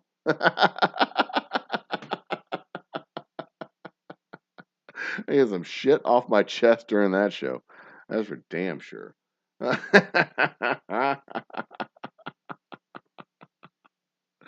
Oh Lord. Ah. Anyway, I mean, I don't think I make what I think a secret in general. I mean, I think y'all all know where I stand in general. Well, some of y'all think you know where I stand in general. I mean, if I had to explicitly say it out loud, I'd say we fix the fucking problems and then fix the solutions to the problems. Not worry about installing the perfect solution to the problem. Install a solution to the problem and then fix the solution to the problem, right? I mean, that's what they did in the 40s. Like, they had all these issues, a big mess of issues, right? The intention was, like, let's put in Medicare, let's put in Social Security, let's put in Civilian Conservation Corps, let's do the national parks, let's do let's do it, let's do it, let's do it, let's do it, let's do it. And they threw the kitchen sink at the problem. And then they had to have a war to really finish it. That That was the real government spending that finished, that put a dagger in the heart of the Depression. Buying a bunch of tanks and ramping up the size of government and the spending of government to fill in the gap to really solve the problem the structural problem that we experienced during the Great Depression. We had a government that was too small for the economy that we had, or for the population that we had, I guess, is what it was. The private sector was too small for the population that we had, and we needed a government sector that was larger to fill in the gap for the consumption. And it's all balance, right? There's private spending, personal spending, corporate spending, government spending. This all comes together to create everything. And the question becomes, now, today, do we have enough private spending to sustain the corporate government? Like my argument would be no. Like, we need more money in the hands of the people, but then it's a big fucking economics discussion. I don't know if I want to have a fucking economics discussion. I've had too goddamn much to drink. Boomtown is good. Finishing off Saturday night. That's true. That's a fact. That's a fact. See, these are the type of discussions you can have a drink and be like, you know what? I don't know how to solve the problems. But you know what? You know what makes the problem less bad? That makes the problem less bad by an ounce and a half. That makes the problem less bad. We can at least all sit around the table and agree that there's an issue. We may not agree on the solution to the issue, but we can at least agree that there's a problem. And this may not solve the problem, but it's a solution. 45% alcohol by volume. It is a solution. So there's that. 45% alcohol by volume. It is a solution. True. And that is a dirty glass. I need to clean this glass, polish those glasses up. But that's what we used to be able to do. That's what we used to do. There was a time when there was this understood agreement. Like one party would be like, we're going to do this thing. And everybody would be like, I agree with that thing. But we all knew they weren't going to do that thing. And then the other party was like, we're going to do this thing. And like, we agree with that thing. But we know you're not going to do that thing. And they'd all say like, this is a problem.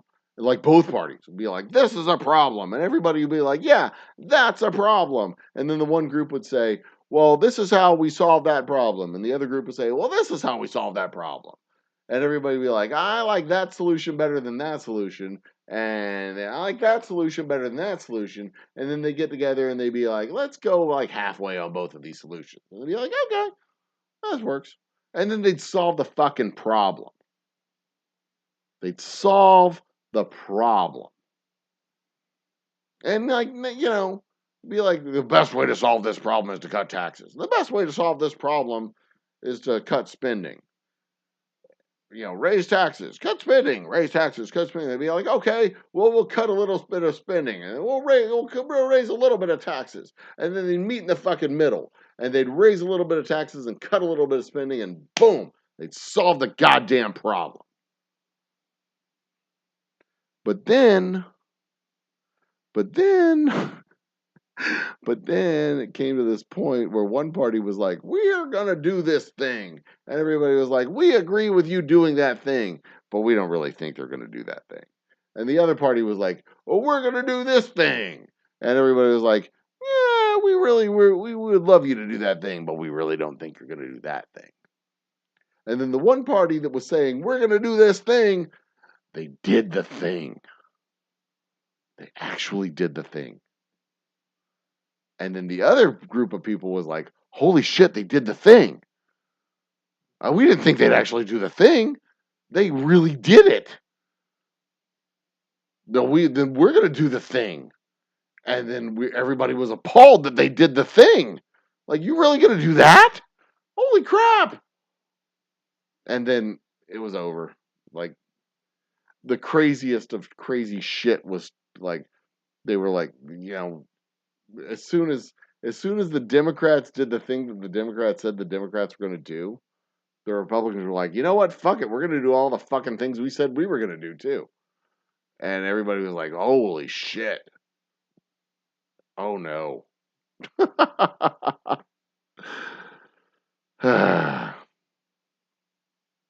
It'll get better. It'll get better. I have faith in humanity. I always have faith in humanity. You know why I have faith in humanity? Because I talk to people. I talk to people all the time. I talk to people who I don't agree with. I talk to people who I don't know. I talk to strangers. I talk to friends. I talk to people. And people are reasonable, decent human beings. They give a shit about kittens and old people and babies. They're decent, wonderful, loving, generally loving people. They care. People care. And that's why I have faith in humanity. I will always have faith in humanity because people care.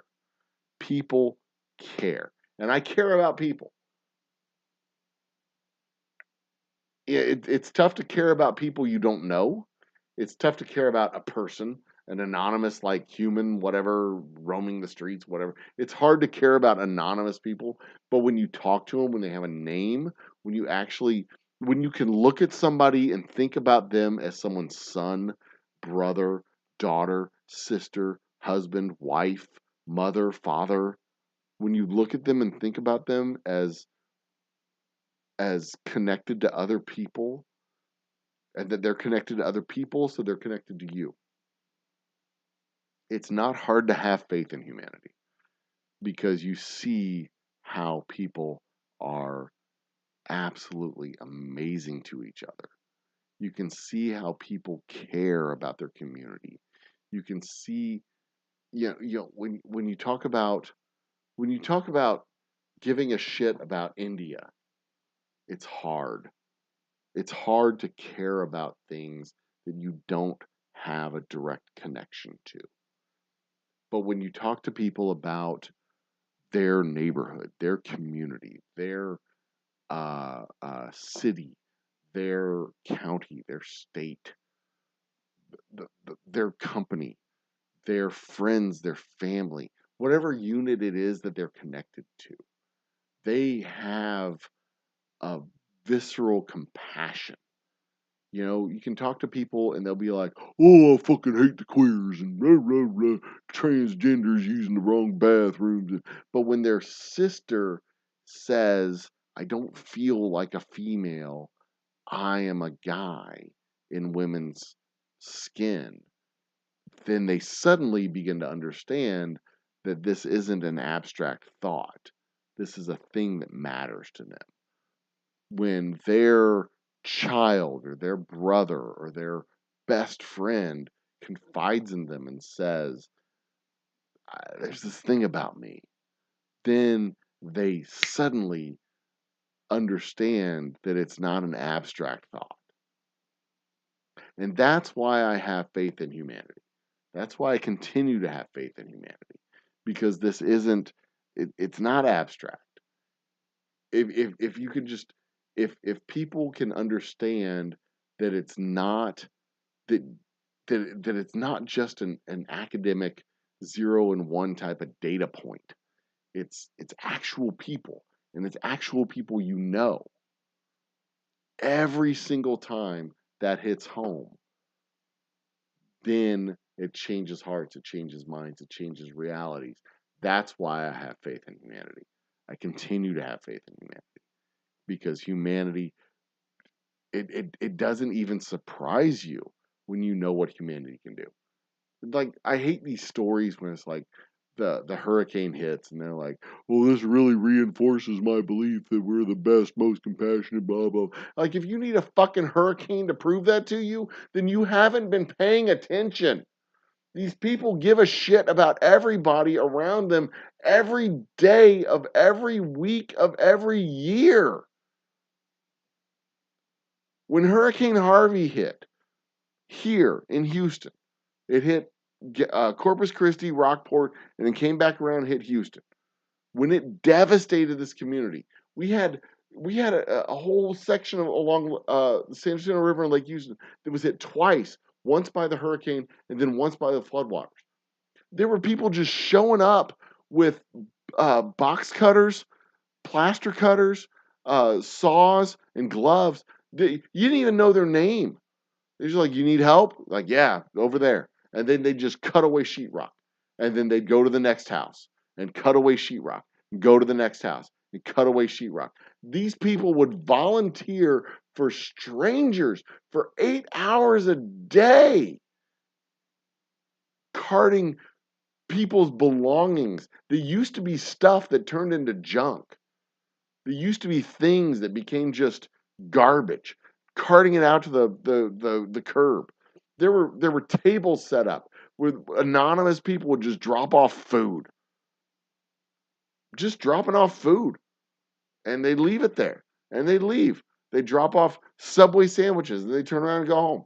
That's it. They couldn't stay and help with the sheetrock and cutting away the flooded parts of your house, but they could just leave food and then they had other stuff to do and they'd leave. That's it. You want to talk about faith in humanity? People doing shit like that every damn day of their life. And you don't even need a hurricane to prove it. That's the kind of shit that reinforces the values. And when people go out there and they get on the like, this really reinforce how much people believe in stuff. This the spirit of humanity and blah blah. Whatever. That you don't need a hurricane to prove that shit. And if you do need a hurricane to prove that shit, then you're a terrible damn person. Because hurricanes just reveal the evidence.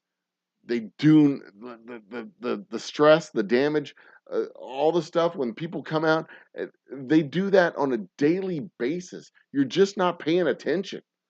You're just not paying attention. It happens every day. Every day. Spend enough time in a Kroger's, you'll see somebody bought somebody else's groceries. Spend enough time in a Dollar Tree, you'll see somebody bought somebody else's whatever shit they buy in a grocery Dollar Tree. I don't know. I don't spend a lot of time, usually just to buy crap that I need a one-time thing. It happens all over the place. All over the place. Whether it's a rural community or a big damn city. Big damn cities are just a bunch of small cities that have been smushed together.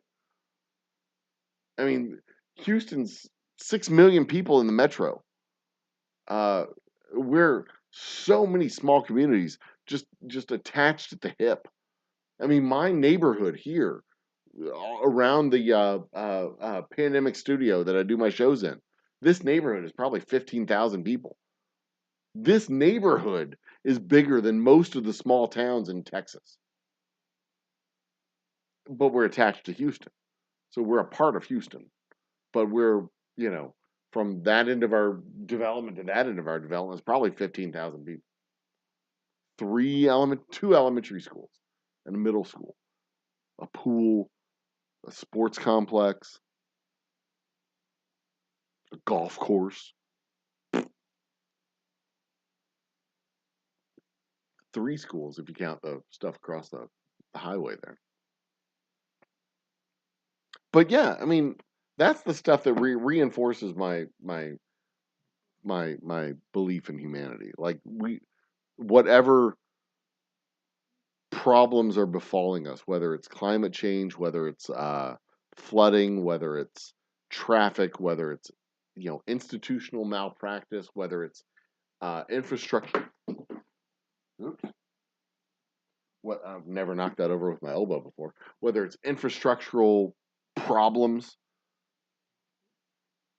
we can solve our problems. We just need to want to. And if enough of us want to, then we'll solve the problems. We just need to agree on what the problems are. And that's one of the challenges, because when it comes to stuff like climate change or traffic or whatever, you got to have enough people agree that the problem's a problem. And usually you only agree that the problem's a problem when like your house is underwater. When it's like a real problem. it's really hard to believe that the asteroid coming at Earth is a problem when you can't see the asteroid. So, yeah, but yeah, I'll never not have faith in humanity. I don't think. Well, it's tough to say never. I can't imagine a scenario when I won't have faith in humanity because I really do believe that when enough of us get together, we want to do the right thing. Yeah. And I think ultimately, when you see somebody face to face, when you see somebody eye to eye, when you hear what they have to say, it's really hard to look at them and think that they're something less than.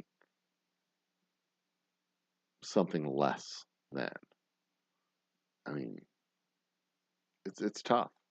It really is. And I know that we did it for a good chunk of the history of our country. We'd see other people and look at them and be like, yeah, you're less than. But yeah, it's tough to imagine it as time goes on. As time goes on. But that's all. That's all I got to say about that. But that's what we do on our happy hours. There is no such topic that is taboo. There's no such topic that we can't tackle. There's no such topic that I'm not afraid to talk about. I am 100% willing to talk about why fascists are pieces of shit. I have no problem. Absolutely no problem whatsoever. In fact, we did a whole show talking about how saving democracy is possible because, no, we talked about the relationship between capitalism and fascism and socialism and communism and how capitalist countries don't slide into communism. Capitalist countries slide into fascism.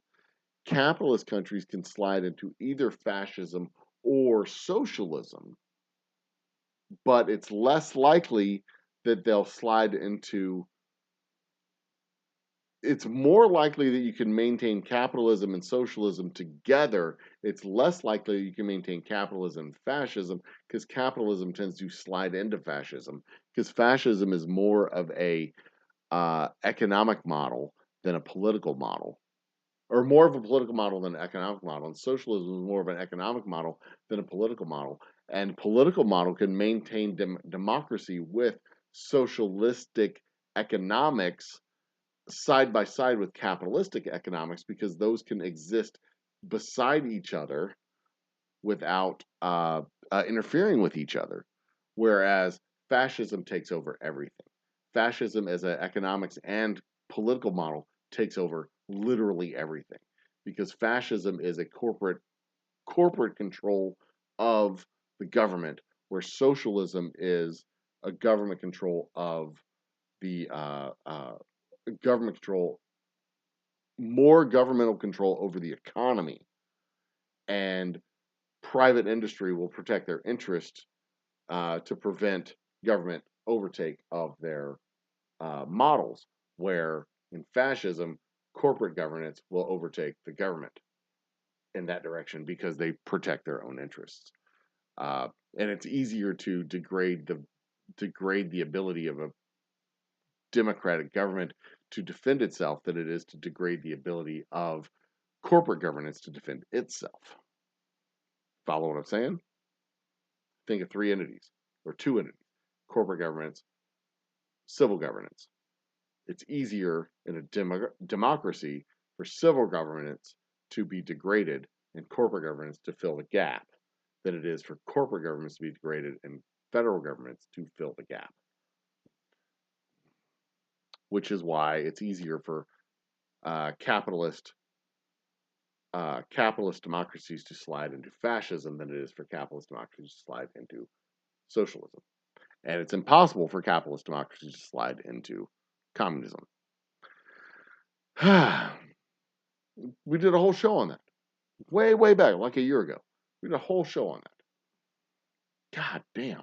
230 episodes almost. 229 episodes. All the stuff we've talked about. We've talked about a ton of stuff. A ton of stuff. Wow. Anyway, it's 12:30, guys. We've had 90 views, 50 minutes per view. Almost 50 minutes, 49 and a quarter minutes per view. Should I go another 30 minutes? I'll go another 30 minutes. Let's see where it goes. I'll go 30 more minutes. We'll go to 1 p.m. or 1 a.m. 30 more minutes. We'll talk about all this other stuff we've talked about. I've done art. I've painted a painting live on the show. We've talked about gin. We've talked about the history of rum and cokes. We've talked about the history of old fashions. We've talked about the history of, have we done margaritas? I think I've talked about the history of margaritas. I've done the history of gin, the history of alcohol in general, the history of alcohol, the history of whiskey, Whiskey 101. God, so many topics. So many shows. We did a discussion about Smokey and the Bandit, the greatest movie ever made. Smokey and the Bandit. 90 views. There we are. God dang. We might hit 100 views today. I might hold out for 100 views. What'd you have to say there, William? It's a real problem. We have lost that connection to a community where there used to be some real community connections that lead us to overall health of state. There and actually that's a topic to be discussed because we used to have community connections. We used to have spare time. We used to have free time. And what did we do in those free times? We had bowling leagues. We had Masonic lodges. We had community level events. And community level events that led to community organizations, that led to larger civic structures, that led to larger civic structures, that eventually led to like the civic structure that is what it is.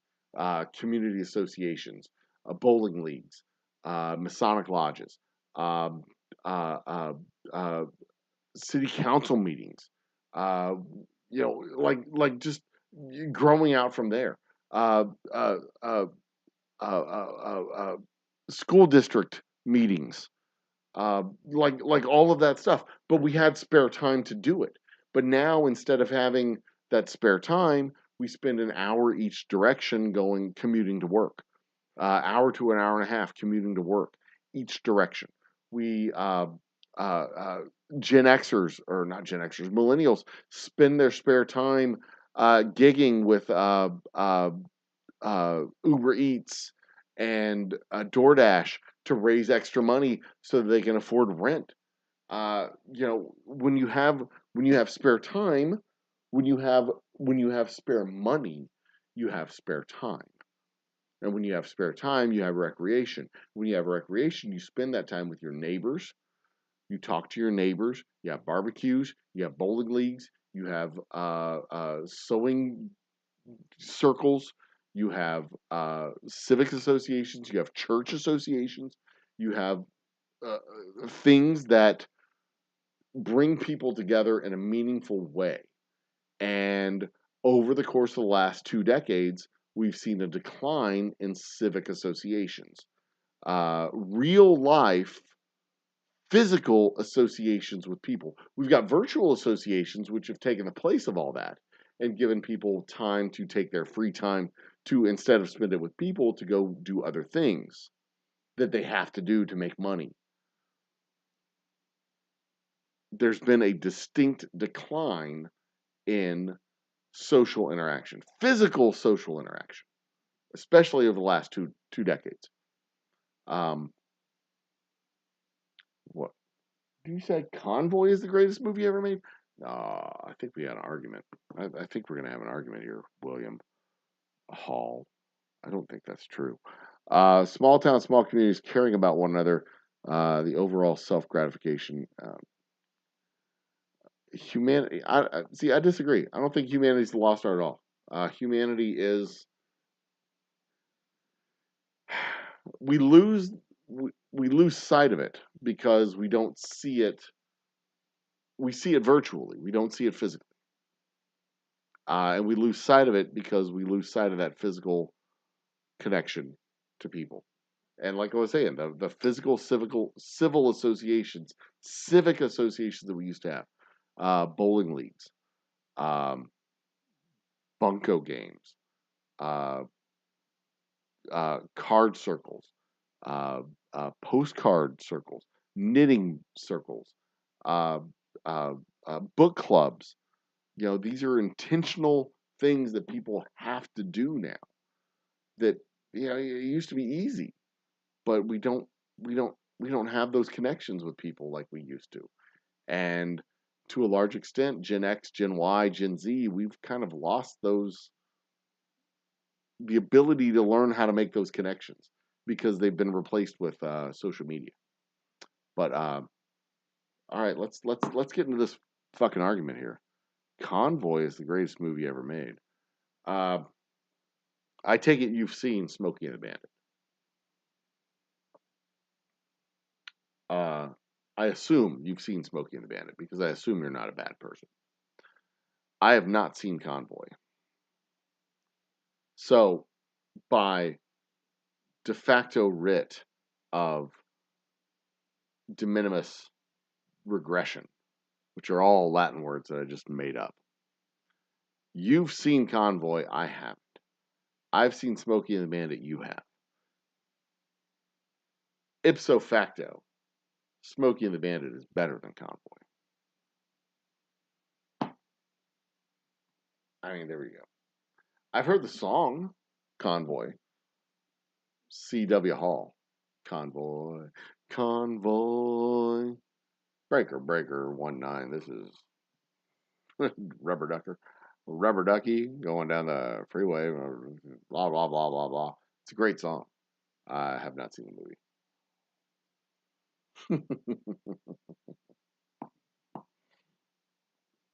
There you go. Um, that was a bunch of dumb words that probably had nothing to do with the argument. Ipso facto, dip switchery, flipso, flopso, zippy zappy, whatnots. I need a better microphone.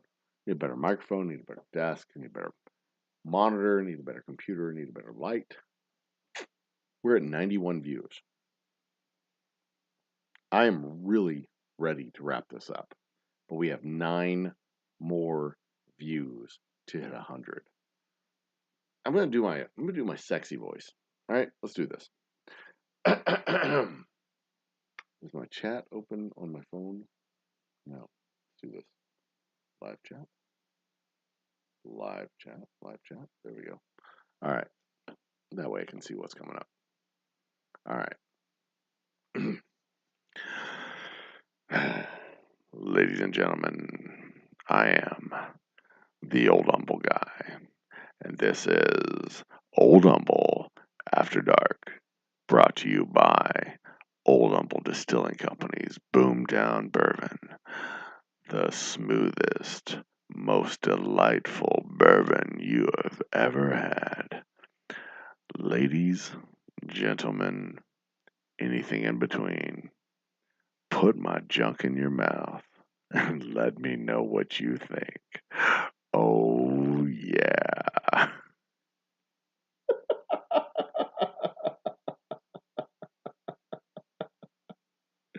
Okay. We're not going to go with that. Hang on.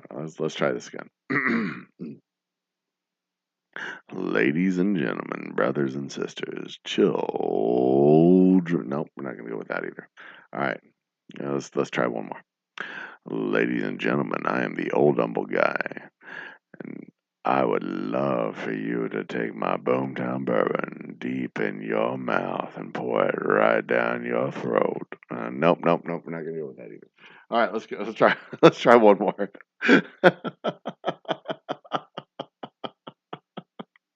We're not gonna do anything with throats and mouths or anything like that. Let's try a proper let's try a proper ad read.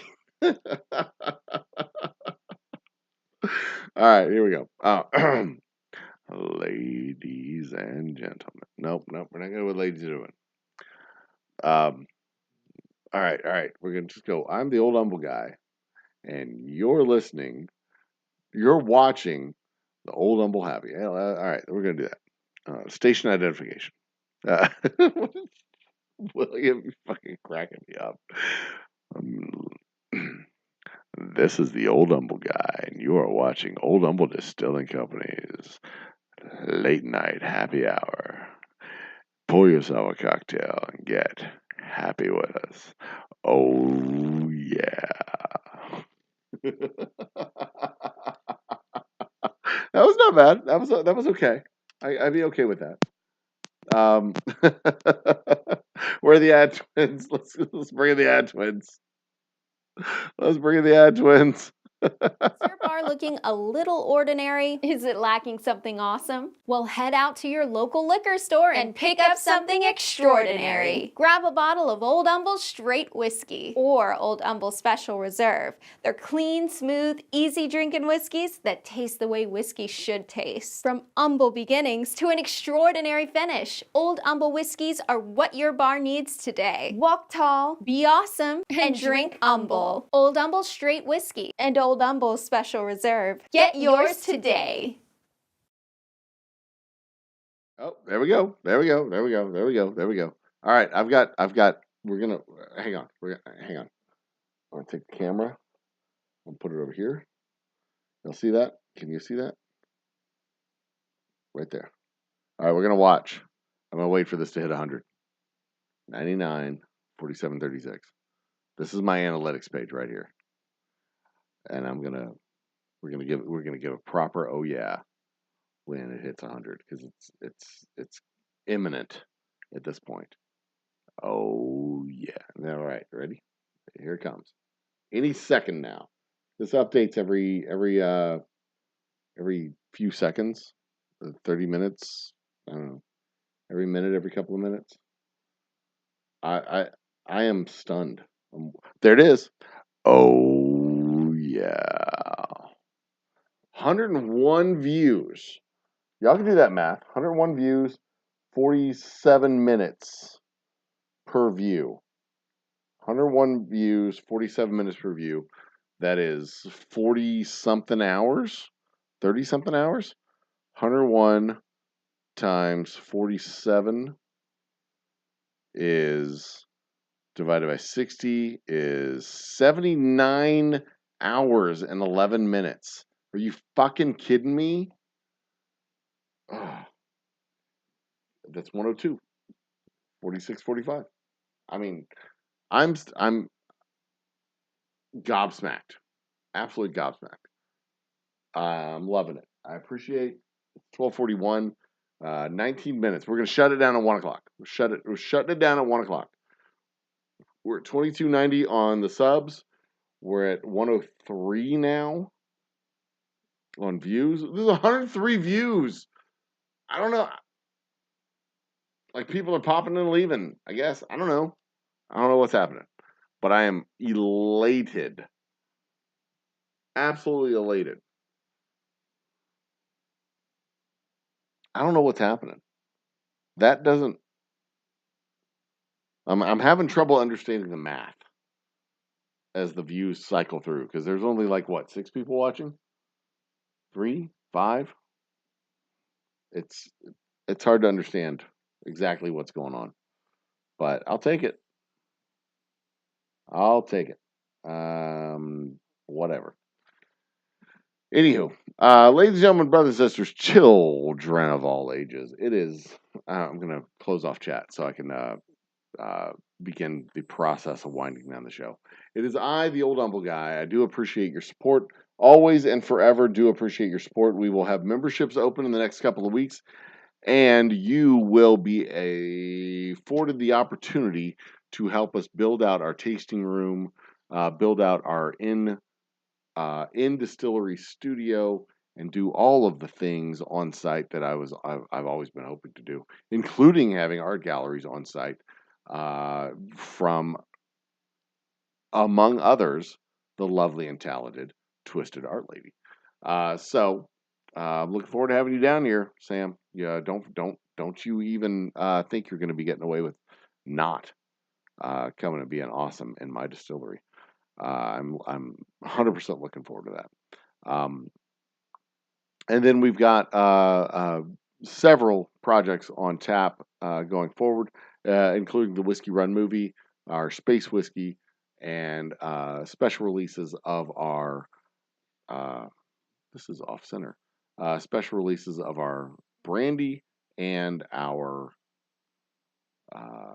vodka and our gin, among many other things.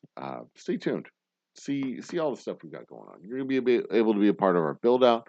You'll be able to be a part of our distillation process. You'll be able to be a part of all of the stuff we do at the distillery because y'all are a part of what makes us the Old Humble Distilling Company. You're a part of our community. You are our people, and we look after our people